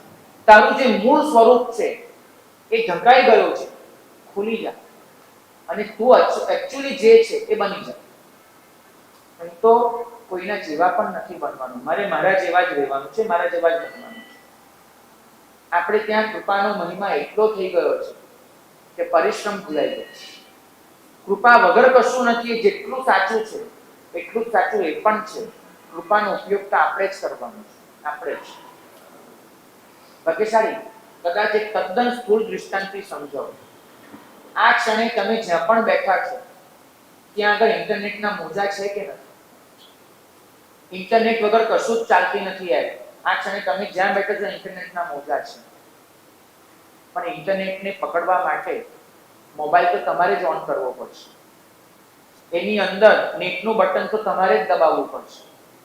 એ બટન દબાવ્યા પછી એ જે ઇન્ટરનેટ પકડાઈ રહ્યું છે એને તમે કોઈ યુટ્યુબ પર ફાલતુ મૂવી જોવાનો ઉપયોગ કરો કે તમે મીડિયમ ખોલી અને કોઈ સારો લેખ વાંચી લો. ઇન્ટરનેટનો ઉપયોગ શું કરવો એ પણ તમારે જ નક્કી કરવું પડશે. પ્રભુની કૃપા એ તો કદાચ આ ઇન્ટરનેટ જેવી છે. મોબાઈલ ઓન તો મારે કરવાનો, એક્ટિવ તો મારે જ કરવાનું છે. એ કૃપાને કેમ વાપરવી એ પણ મારે જ નક્કી કરવાનું. હું નેટ બંધ રાખું, મારો મોબાઈલને ચાલવા જ ન દઉં તો મારી જવાબદારી. અને એને પકડીને હું દુનિયાભરનું કામ કરી લઉં એ પણ મારી જ જવાબદારી. નેટ કંપની એના માટે જવાબદાર ન હોય. તમારા બગાડ માટે નેટ કંપની જવાબદાર ન હોય. તમે મને પૂછો કે ઇન્ટરનેટ શું કરે છે એનો હું શું જવાબ આપું? તમે મને પૂછો કૃપા શું કરે છે હું શું જવાબ આપું? હું એટલું જ કહીશ, કૃપાનો ઉપયોગ કરીને તમે શું કરી શકો એનો જવાબ હું આપી શકું. કૃપા શું કરે છે એનો મારી પાસે કોઈ જવાબ નથી. પણ એ કૃપાનો ઉપયોગ તમે કેવી રીતે કરી શકો એનો જવાબ મારી પાસે ચોક્કસ છે. તમે રૂપાંતરણ કરી શકો છો. તમે તમારી જાતને સંપૂર્ણપણે બદલી શકો છો. તમે એ બની શકો છો કે જે બનવું તમારો હક છે અને જે બનવા માટે તમારો જન્મ થયો છે. તમે એ બની શકો છો. આ વિલ પાવરની ગુણ છે. અહીંયા સાધનો કેટલા છે એની કોઈ નોંધ જ નથી લેવાતી. અહીં તો એક જ છે, સત્વ કેવું છે તમારું. અશક્ય લાગતું હોય અને અનેક પ્રયત્નો કર્યા હોય પછી નિષ્ફળતા મળી હોય અને જ્યારે કોઈ પરમાત્મા ભક્તિનો માર્ગ બતાવે અને અથવા ગુરુ ભગવંતના કોઈ સંપર્કમાં એમના આશીર્વાદથી કોઈ કામ થતું હોય તો એ ન લાગે કે ફક્ત પરમાત્માની એ ભક્તિ દ્વારા જ ગુરુ કૃપાથી થાય. પરમાત્માની ભક્તિથી તમારું જો કોઈ કાર્ય સિદ્ધ થયું હોય મતલબ એ થયો કે એ તમને કશું કરી શકે છે એવો એનો અર્થ થયો. જો એ કરી શકતા હોત ને તો એ અહીંયા તમને રહેવા જ ના દે તે મોક્ષમાં જ લીધું. જો એ તમને કશું કરી શકતા હોત તો તમને સંસારમાં રહેવા જ ના દે. એની ઈચ્છા તો અનંત જીવોને પોતાની સાથે જ લઈને જવાની છે. એને તો આ સંસારમાં કોઈને રાખવા જ નથી. પણ એમની જિંદગી પર એક જ વસ્તુ કીધી, એ પછી ગૌતમ સ્વામી હોય કે કોઈ પણ, એમને ગૌતમ સ્વામીને કે એમના તમામ શિષ્યોને એક જ વસ્તુ સમજાવવાની મહેનત કરી કે હું તમારું કશું જ ન કરી શકું. હું તમને માત્ર ઉપદેશ આપી શકું કે જેનો અમલ કરીને તમે તમારું કરી શકો. ભાગ્યશાળી આખી જિંદગી ગૌતમ સ્વામીએ આ જ મહેનત કરી મહાવીરને પકડી રાખવાની, અને મહાવીર સ્વામી આખી જિંદગી એક જ મહેનત કરી ગૌતમ સ્વામીને એ સમજાવવાની કે મહાવીરને પકડીને કોઈ કશું પામ્યો નથી, મહાવીરના માર્ગ પર ચાલીને બધા નીકળી શક્યા છે. બોલો બધું.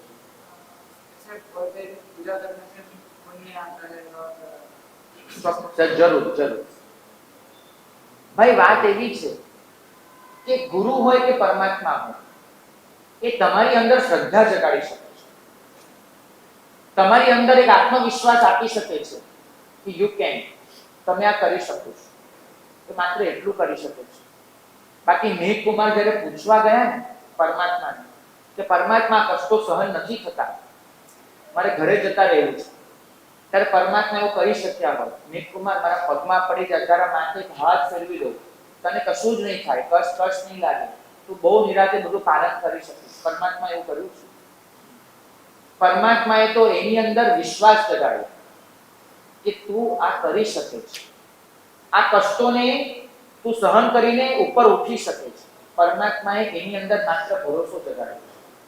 આ ભરોસો એ પરમાત્માની દેન છે. આપણે બધા એ ભરોસામાં છીએ કે પરમાત્મા મને બદલી નાખશે, પરમાત્મા મને મોક્ષમાં લઈ જશે, પરમાત્મા સુધારી દેશે, અને પરિણામે ભરોસો અનંત કાળથી ચાલ્યો આવે છે. પુરુષાર્થ મારો છે, એ મને આપે છે માત્ર શ્રદ્ધા. એક માતા પોતાના દીકરાને પરીક્ષા વખતે વધુમાં વધુ શું કહી શકે? ઓલ ધ બેસ્ટ, બેટા તારી સાથે છું, તને આવડશે, ભરોસો રાખ. બહુ તો શુકનની દહીંની ચમચી એ મોઢામાં મૂકી શકે. માતા એને બદલે પેપર તો ન જ લખી શકે, એ તો એને જ લખવાનું છે. પણ તમે શું માનો છો? માતાના આશીર્વાદ વગર કોઈ પાસ થઈ જાય છે? તો માતાના આશીર્વાદ એકચ્યુઅલી કામ શું કરે છે? પેપર લખાવી દે. તમે કશું વાંચ્યું જ ન હોય, આમ પેન પકડ્યું ને માતાના આશીર્વાદ આવે એટલે પેન ચાલુ થઈ જાય, બધા જવાબો લખાઈ જાય, એવું સમજવું. માના આશીર્વાદની જે કિંમત છે એ જ કિંમત પરમાત્માની કૃપાની છે, બીજું કાંઈ નહીં. માના આશીર્વાદ એ મને ભરોસો આપે છે કે હું પરીક્ષા પાસ કરી શકું છું. મને એ પરિણામ, મને તૈયારી કરતા કરતા થાકવા નથી દેતી એ આશીષ. હું જ્યારે પણ તૈયારી કરી રહ્યો હોઉં ત્યારે મારી અંદર એ સત્વ જગાડે છે કે જેથી હું વધારે સારી રીતે યાદ રાખી શકું. માં મારા મનમાં તો ન ઘૂસી શકે કે ચોપડી આખી આખી મારા મનમાં છપાઈ જાય, તો મારે જ યાદ રાખવી પડે. માં મારા મનમાં ન ઘૂસી શકે કે પેન પકડીને લખાવી દે, કરવાનું તો મારે જ છે. બસ આટલું જ યાદ રાખજો કે પરમાત્મા તમારી સાથે આ જ કરી રહ્યો છે. એની પરમ કૃપા છે કે જે કૃપા તમારા સત્વને બહાર લાવે છે. એની પરમ કૃપા છે કે જે તમારા વિશ્વાસને જગાડે છે. કોઈના ભરોસે કોઈ કરતું નથી, એ વસ્તુ જેટલી સાચી છે એટલું જ સાચું એ પણ છે કે એનો હાથ પકડ્યા પછી કોઈ બાકી રહેતું પણ નથી, એ પણ એટલું જ. બોલો બોલો. આટલી મહેનત હોય તો બીજા રસ્તે તો મોક્ષ જવાય નથી જતું. મોક્ષે જવાનો કોઈ શોર્ટકટ નથી હોતો. જો એ શોર્ટકટ હોત ને તો પરમાત્મા પોતે રસ્તે ચાલી નીકળ્યા. એમને હંમેશા બે શબ્દોને સાથે રાખ્યા પરમાત્માને, પાર ગયાણમ પરંપર ગયાણમ. એમને લખ્યું સિદ્ધાનંદ બુદ્ધાનંદ કે હું પારને પામ્યો છું પણ પરંપરા, એ બધા જ તબક્કામાંથી પસાર થયો છું કે જે તબક્કામાંથી કોઈએ પણ પસાર થવું જ પડશે. અહીં તો તીર્થંકર પણ કૂદકો મારી નથી પહોંચતા, કેમ કે મોક્ષે જવાનો કોઈ શોર્ટકટ જ નથી. એ પરંપરા છે અને તબક્કાઓ મારે પસાર કરવાના છે. બહુ તો એટલું છે, કોઈ દોડીને પસાર કરી દે અને કોઈ ધીમે ધીમે ચાલીને પસાર કરે. સમયગાળો ઓછો વધતો થઈ શકે છે, તબક્કાઓ ઓછા વધતા નથી થઈ શકતા. દરેક લેવલ પસાર કરવું જ પડે છે. સાહેબજી, મોપાટેજી સ્તવનમાં એમ કેમ કીધું કે જીને તેરે ચરણથી શરણ કરવું, એની પાછળનું પ્રયોજન શું? ત્યાં ચરણનો અર્થ આપણે પગ કર્યો. શાસ્ત્રકાર ભગવાન તો ચરણનો અર્થ ચારિત્ર આચરણ કરે છે કે ચરણની શરણ, એનો મતલબ થાય છે કે મારે તારા ચારિત્રનું, મારે તારા આચરણનું શરણ લેવાનું છે. અને આચરણનું શરણ લેવાનો મતલબ એક જ થાય છે કે હું પોતે ચારિત્ર પાડું. તો એનું શરણ લઈને તો મોક્ષે જવાનું છે. ભાગ્યશાળી સદગુરુ છે ને, એ તમને સમજાવશે ને. એ તમને ચેતવશે, એ તમને જગાડશે, એ તમને એવું કશું કરી નાખશે જેથી તમે ચેતી ઉઠો, જાગી ઉઠો. સદગુરુનું મુખ્ય કામ જ આ છે. તમારો હાથ પકડીને ચલાવવો એ સદગુરુનું કામ નથી. ખાસ યાદ રાખજો, એ સદગુરુનું કામ નથી. ફરીથી કહું છું કે મા ને બાપ જો બાળકને કાયમ હાથ પકડીને ચલાવ્યા જ કરે ને તો બાળક ત્યારે પોતાના પગ પર ચાલતું ન થાય. એ તો મા બાપે એનો હાથ છોડવો જ પડે, એને છૂટું મૂકવું જ પડે, પેલું ડગું ડગું ચાલે અને 2-3-4 વાર પછડાય, એમ કરતા કરતા જે પોતાનું બેલેન્સ જાળવતો થાય. જો એક પણ વાર પછડાવા જ નથી દેવું એવું મા બાપ નક્કી કરે ને તો બાળક જિંદગી પર ચાલી ના શકે. ચોક્કસ મા બાપ નજીક રહેશે કે પેલાને બહુ વધારે પડતું વાગી ન જાય, એનું નજીક ચોક્કસ રહેશે, હાથ નહીં પકડી રાખે. સદગુરુ તમારો હાથ પકડીને તમને નહીં ચલાવે, ક્યારેય નહીં ચલાવે. એ તમારામાં વિશ્વાસ આપશે કે તમે તમારા પગ પર ઊભા થઈને ચાલી શકો. સદગુરુ તમને આશ્રિત નહીં બનાવે કે તમે એને આશ્રય જ દો. સદગુરુ તમને સ્વાશ્રિત બનાવશે, સ્વાધીન બનાવશે, કે તમારો આત્મા જ તમને સાચું માર્ગદર્શન પૂરું પાડે. પ્રભુ વીરે છેલ્લી ક્ષણે પણ ગૌતમ સ્વામીને આપણી ભાષામાં કોણ તો લાત મારીને દૂર કર્યા હતા. એને મોકલી આપ્યા હતા એક બ્રાહ્મણને પ્રતિબોધ પમાડવા માટે. કોઈ ઇન્દ્રને પણ કહી દેવા જ ને તો જાણે એને ઉચકીને લઈ આવજો. બ્રાહ્મણને પ્રતિબોધ પમાડવાની જ આટલી પડી હોય તો ઇન્દ્રને કહેવાત કે ઉચકીને લઈ આવો અહીંયા, હું એને સમજાવી દઉં. ગૌતમ એને સમજાવી દેશે. પ્રભુએ ગૌતમ સ્વામીને મોકલ્યા. કેમ? કારણ કે પ્રભુ એક જ સમજાવ્યું છે કે આ વિખૂટા નથી પડી રહ્યા, આ એકબીજાનો વિયોગ નથી થઈ રહ્યો. તમારે સમજવાનું છે કે વ્યક્તિને નહીં પકડી રાખો. તમારો સાચો માર્ગદર્શક, સાચો ગુરુ તો તમારી અંદર બેઠો છે. મહાવીર તો એક અસ્તિત્વ છે, નહીં, મહાવીર એક વ્યક્તિત્વ છે. વ્યક્તિત્વ તો ક્યારેક સમાપ્ત થવાનું જ છે, પણ એનું અસ્તિત્વ એ તો સિદ્ધશિલા પર પણ અખંડ છે. તમે વ્યક્તિને પકડશો તો તમારા નસીબમાં વિયોગ, વિરહ, વેદના આ જ બધું આવવાનું છે, પણ તમારે અસ્તિત્વને પકડવાનું છે. મહાવીર સ્વામી તમને ક્યાં સુધી માર્ગદર્શન આપી શકે? તમારું સાચું માર્ગદર્શન તો તમારી અંદર જ આપી શકે, તમારું આત્મદ્રવ્ય. અહીં તો અપ્પ દીવો ભવ, આ એક જ નાદ છે. મારે મારો દીવો પ્રગટાવી દેવાનો છે, તમારે તમારો દીવો પ્રગટાવી દેવાનો છે, એક જ નાદ છે. ગુરુ માત્ર એટલું જ કરી શકે છે, તમે દીવો પેટાવો, તમે દિવાસળી લઈને ઊભા હો, તમારો દીવો ચેતાવી રહ્યો હોય. બહુ જાણીતી કથા છે, બહુ જાણીતી, કે અર્જુન જ્યારે રાધાવેદ સાધવા માટે જાય છે મહાભારતમાં, ખબર છે ને પેલી દ્રૌપદી એવી પ્રતિજ્ઞા હોય છે કે રાધાવેદ સાધી શકે એની જોડે હું લગ્ન કરીશ, અને બધા જ રાજાઓ નિષ્ફળ ગયા છે. અર્જુન જ્યારે ડગ ભરે છે રાધાવેદ સાધવા માટે, ત્યારે કૃષ્ણને એ નજરથી પૂછે છે તમે મને કેટલો સપોર્ટ કરશો?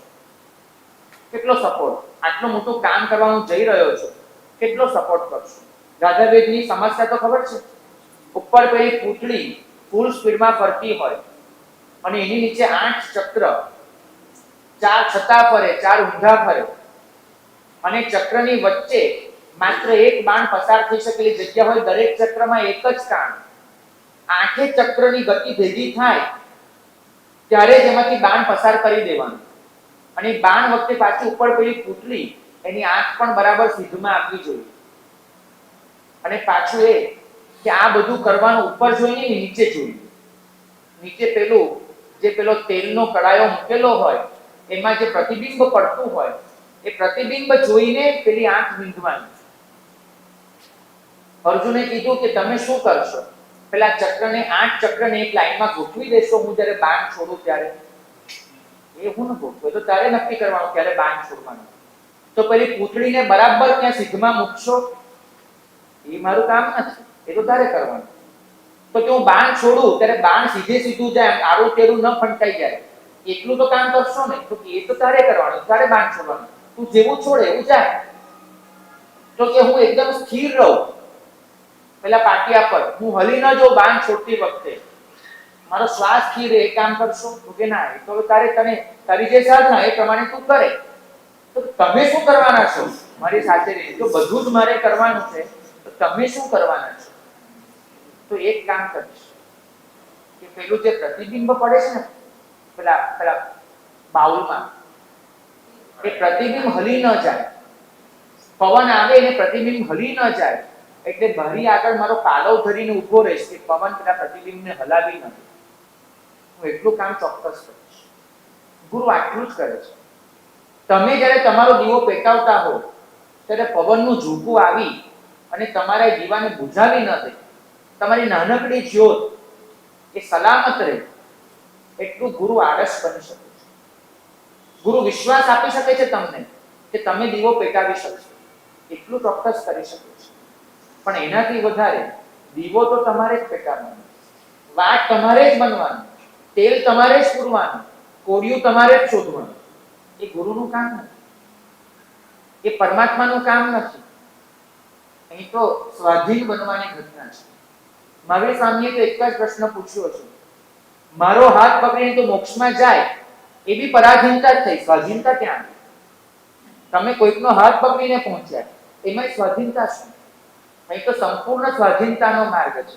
અહીં તો ગુરુના શરણે એટલે જવાનું છે કેમ કે દુનિયાના શરણથી બચી શકો. પરમાત્માના ગુલામ એટલા બનવાના છે કેમ કે દુનિયાના ગુલામ બનવામાંથી છૂટી શકો.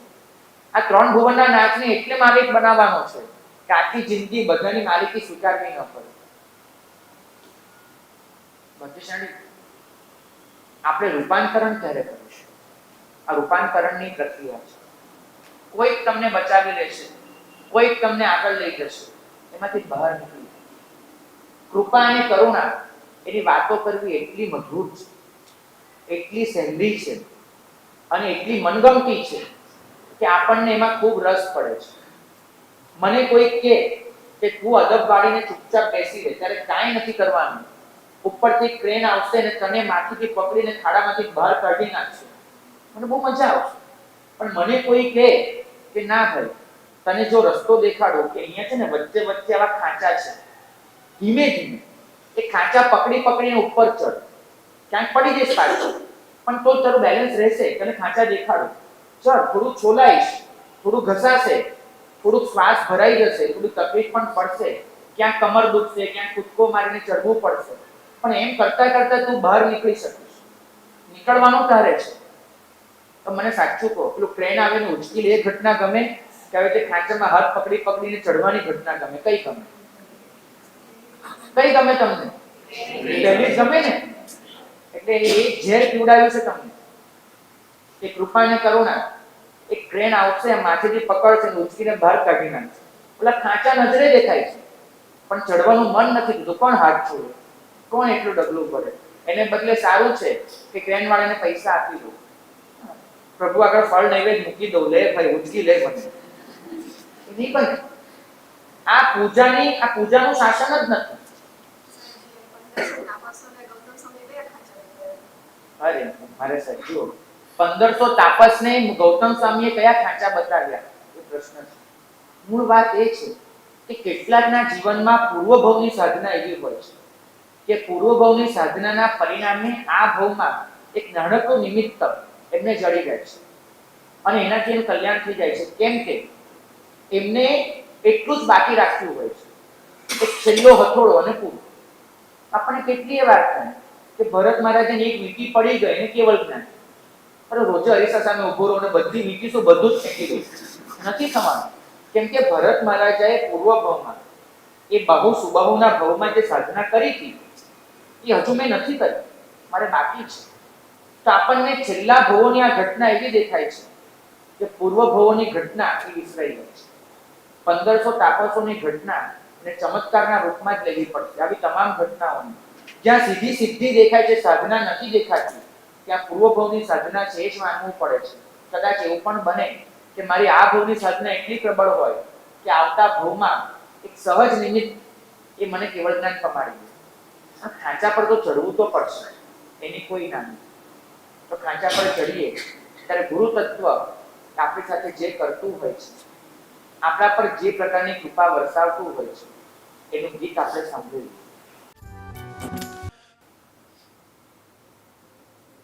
પગમાં ફ્રેક્ચર થયું હોય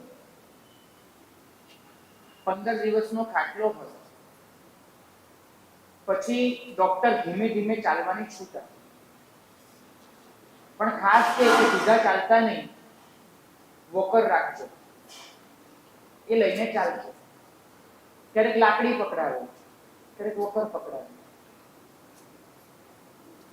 થાય એવું કે ધીમે ધીમે આપણે વોકર સાથે ચાલવાનું શરૂ કરીએ, ચાલે રાખો.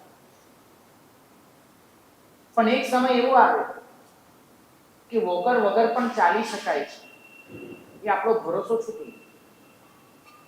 આપણને એમ જ થાય કે વોકર છે તો હું ચાલું છું, અને વોકર વગર પણ ચાલી શકાય છે કદાચ આપણને ભૂલાઈ જાય. ભગવાન બુદ્ધે આ ઘટના કહી અને સાધકોને સમજાવ્યું કે સાધના માર્ગની શરૂઆતમાં અમુક તત્વો જરૂરી હોય છે, જેમાં એક તત્વ છે પરમ તત્વની કૃપા, કે જેના લીધે તમે સાધના માર્ગમાં પ્રવેશ કરો છો અને 12 જીવમાંથી આગળ વધો. પછી થાય છે એવું કે વોકર એ લાકડી એની એટલી બધી આદત પડી જાય છે કે આગળ જઈને પણ એમ જ થાય છે કે આના થકી જ હું ચાલીશ ને આ રીતે જ ચાલશે. તો લાકડી જે ક્ષણે છૂટી જવી જોઈએ, વોકર જે ક્ષણે મુકાઈ જવું જોઈએ, એ ક્ષણે પણ એ હાથમાં જ પકડાઈ જાય છે. પ્રશ્ન એ નથી કે આપણો માર્ગ કયો છે, કેમ કે અસંખ્ય માર્ગો એ મોક્ષ લક્ષ્ય છે. પછી એ ભક્તિ માર્ગ હોય, જપ માર્ગ હોય, યોગ માર્ગ હોય, તપ માર્ગ હોય, ઘણા બધા માર્ગો છે. દરેક માર્ગે મોક્ષે જઈ શકાય છે. મહત્વની વાત એ છે કે દરેક માર્ગે ચાલવાનું પોતાને હોય છે. લલિત વિસ્તરા જેવો ગ્રંથ જે ભક્તિ માર્ગનો એક પ્રબળ ગ્રંથ ગણાય છે, એ લલિત વિસ્તરામાં પણ હરિભદ્ર સુરી મહારાજે બહુ અદ્ભુત વાત કરી છે બેલેન્સની. એમને કીધું છે કે સાધક જ્યારે મોક્ષ માર્ગમાં પ્રગતિ કરે ત્યારે એનો સંપૂર્ણ યશ એને પોતાને જ ઘટતો હોય છે. સંપૂર્ણ ફાળો એનો જ હોય છે પોતાની પ્રગતિમાં. પરંતુ હું એ કરી શકું છું. એકલવ્ય બાણ છોડી શકે છે, એ શીખવા માટે એને દ્રોણની મૂર્તિ રાખી હોય છે. શીખે છે એકલવ્ય પોતે, પણ દ્રોણની મૂર્તિ એને રાખી હોય છે. કદાચ આપણે બધા અર્જુન જેવો બનવાનો પ્રયત્ન કરીએ છીએ કે દ્રોણ આપણને બધું શીખવાડે છે, પણ દ્રોણે સ્વયં અર્જુનને કહ્યું હતું કે હું તને બધું તો ન શીખવાડી શકું, અને મેદાનમાં દર વખતે જ્યારે કેવું બાણ ચલાવવું એના માટે તો ઉપસ્થિત ન રહી શકું. એ શીખવાનું તારે જ છે. પણ આપણને એકલવ્યનો માર્ગ તો ક્યારેય દેખાતો જ નથી. તો હરિભદ્ર સુરી મહારાજ ફરમાવે છે કે જ્યારે સાધના માર્ગમાં આગળ વધીએ ત્યારે આપણી સામે આલંબન રૂપે તીર્થંકર પરમાત્મા ગુરુ ભગવંતો મોજૂદ હોય છે. અને સાધકને સ્વ માટે અભિમાન ન આવી જાય માટે એવું શીખવાડવામાં આવે છે કે આલંબન છે માટે તું ચાલી રહ્યો છે, આલંબન છે માટે તું તરી રહ્યો છે. અભિમાનનો છેદ ઉડાડવા માટે આલંબનનું શરણ પકડાવવામાં આવે છે, ન કે વાસ્તવિકતા છે. વાસ્તવિકતા એ તો આલંબને જે માર્ગ દેખાડ્યો છે એ માર્ગ પર સાધક સ્વયં ચાલીને જ આગળ વધતો હોય છે. આમાં ક્યાંય ટકાવારી હોતી નથી. ચપક શ્રેણી એ મારે જ માંડવાની, ઉપશમ ભાવ મારે જ હાંસલ કરવાનો, સાતમા ગુંઠાને અપ્રમત્ત અવસ્થાએ મારે જ જવાનું. ફરીથી કહું છું કે તીર્થંકર કશું કરી શકતા હોત તો, તીર્થંકર રૂપે રહેલા સદગુરુ કશું કરી શકતા હોત તો એમને પોતે જમાલીને આવી રીતે જવા દીધો ન હોત. વિનય વિજયજી મહારાજે સ્પષ્ટ લખ્યું કે પોતાનો જમાઈ, પોતાની દીકરી જ્યારે પોતાની વિરુદ્ધમાં પડે, નવો માર્ગ નવો સંપ્રદાય ઊભો કરે, ત્યારે પણ તીર્થંકર અનંત કરુણાથી એમને જોઈ રહે એક ક્ષણે સમજાઈ જવું જોઈએ કે સાચો માર્ગ દેખાડવાની જવાબદારી તીર્થંકરની ચોક્કસ હશે, સાચા માર્ગે ચલાવવાની જવાબદારી એની નથી, તો તમારે જ ચાલવાનું. તીર્થંકર એ સાઇન બોર્ડ બની શકે છે, ગાડી તો તમારે જ ચાલવાની છે, એ નક્કી વસ્તુ છે.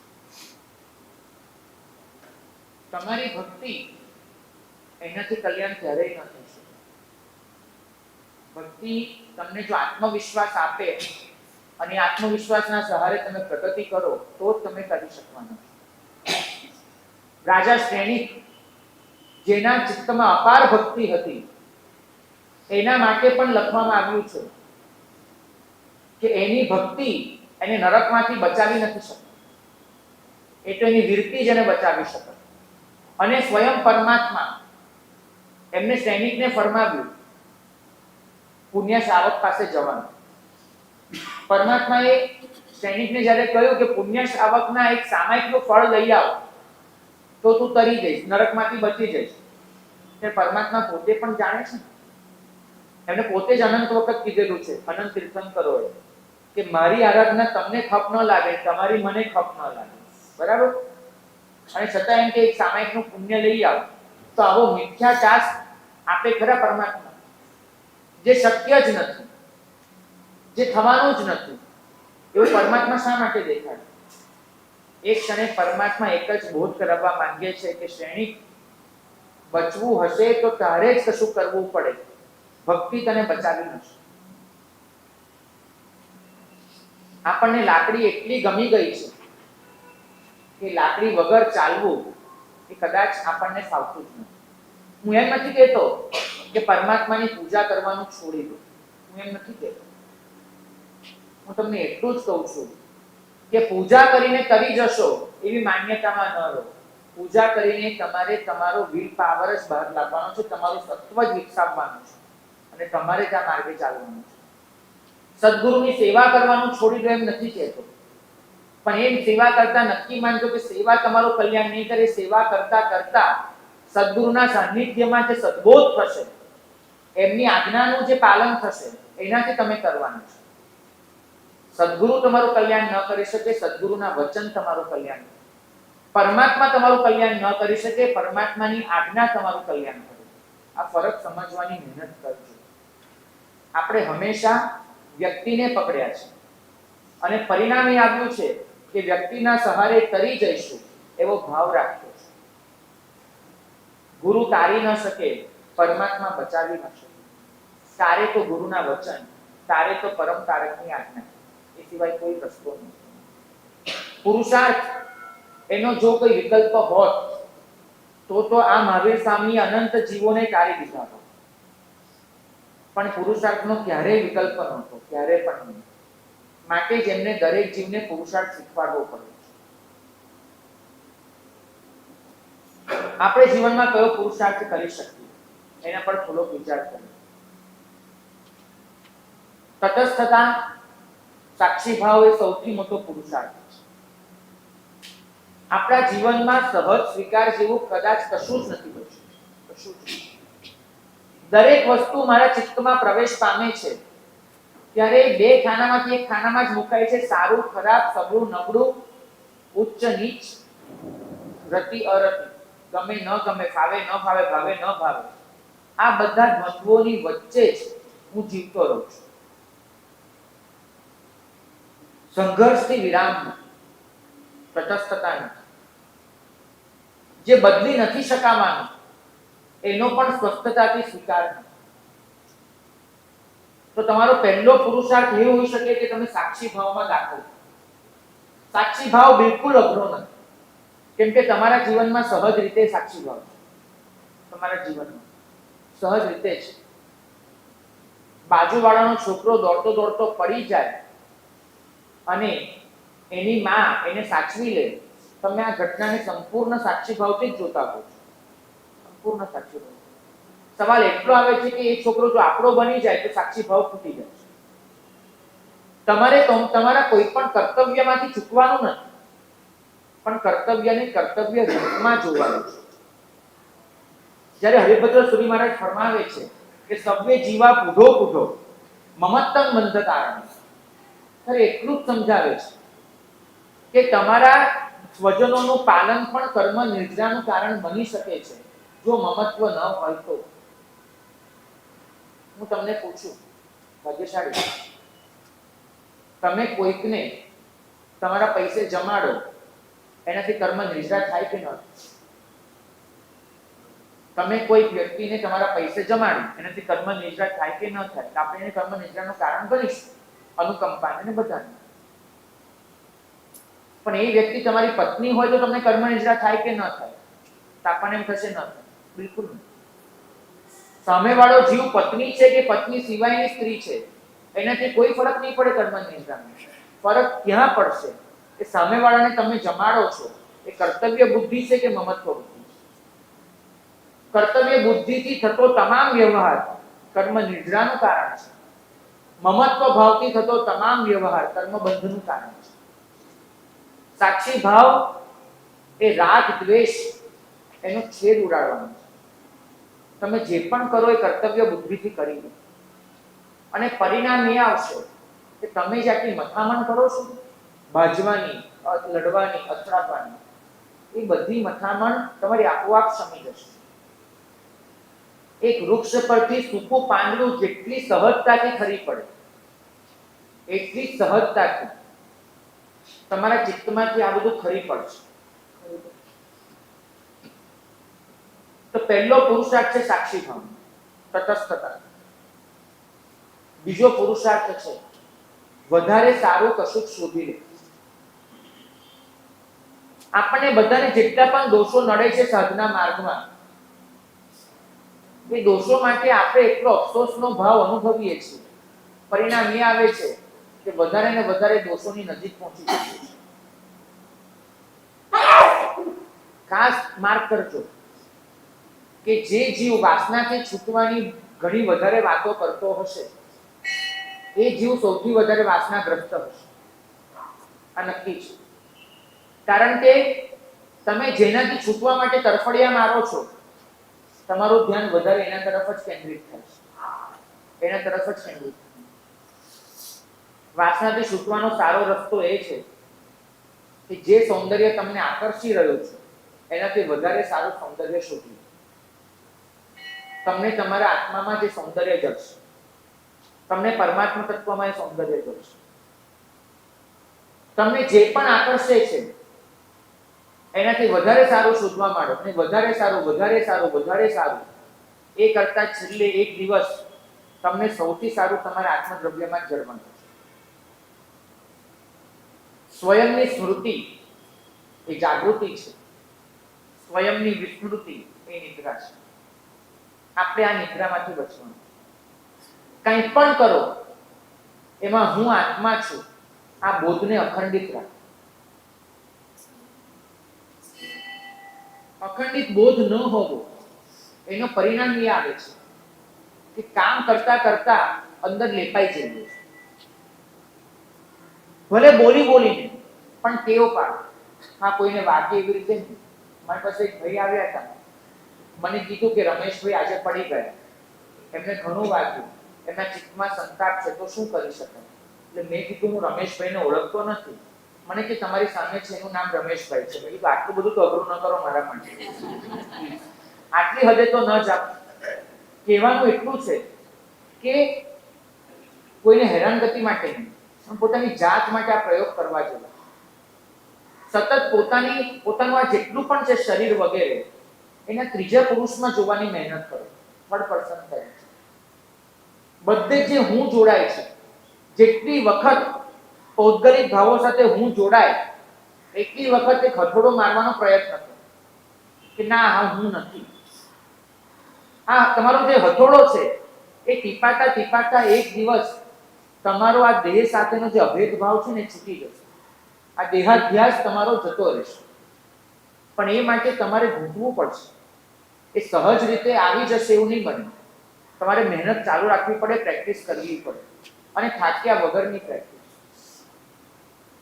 કોઈ મને આવીને પૂછે કે મારા સાહેબ 1 અબજ વખત મેં કર્યું કે હું આત્મા છું અને છતાંય એ બોધ નથી જતો, તો હું શું કરું? હું એટલું જ કહીશ કે 1001 અબજની વખત હજુ કરી. તમે છેલ્લી ક્ષણ સુધી પ્રયત્ન ચાલુ રાખો. સાધના માર્ગમાં પ્રવેશ કરો એ ક્ષણે પૂર્વ શરત એ છે કે પરિણામ ન આવે ત્યાં સુધી મંડ્યા રહો. આમાં ક્યાંય થાકવાનું નથી, ક્યાંય હારવાનું નથી. આપણે બધા જ બહુ ઝડપથી થાકીને હારી જઈએ છીએ, બહુ ઝડપથી. તો ત્રીજો પુરુષાર્થ એ છે કે પોતાના ઉત્સાહને ટકાવી રાખો. ચોથી વાત એ છે કે કોઈકના સહારે જીવવાનું છોડો. મનથી એટલા બધાના સહારો પકડી રાખ્યો છે, આ છે તો હું છું, આ હોય તો જ હું જીવી શકું, આ વસ્તુ હોય તો જ હું ચાલી શકું, એટલો બધો સહારો છે. નક્કી જ છે એકલા આવ્યા એકલા જવાના, પણ એકલા જીવી શકતા નથી. એકલા જન્મી શકાય, એકલા મરી શકાય, તો એકલા જીવી કેમ ન શકાય?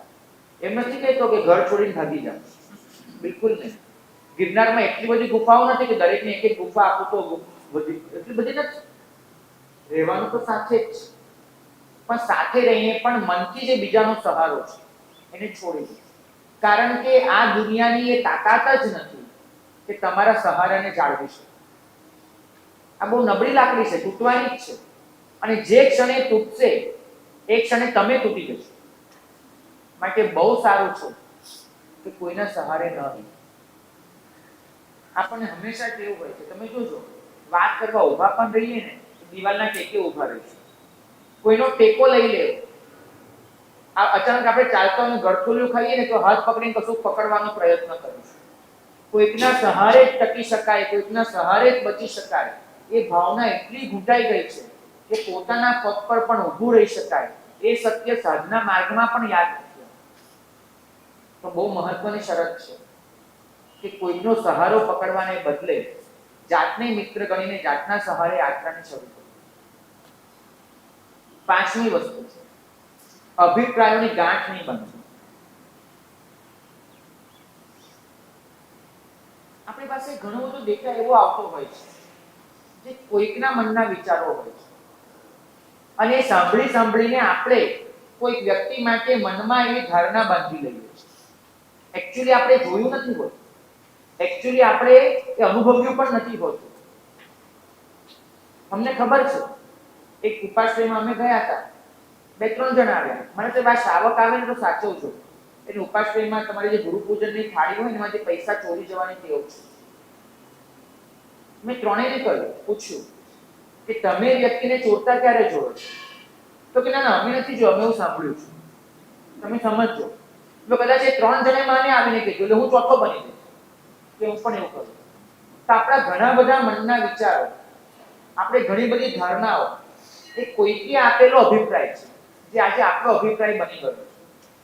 એક સાધક આત્માને ક્યારેય આ વસ્તુ ન પોસાય કે કોઈકના અભિપ્રાયને પોતાનો અભિપ્રાય બનાવી.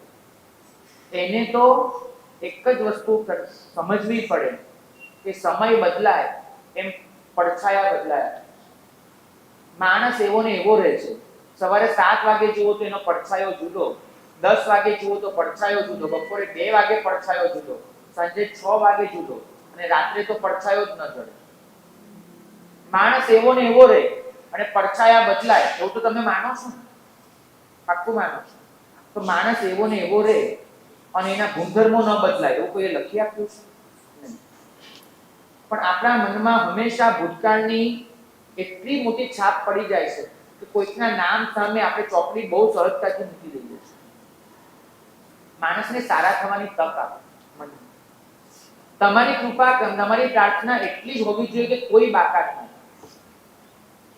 છઠ્ઠી વસ્તુ,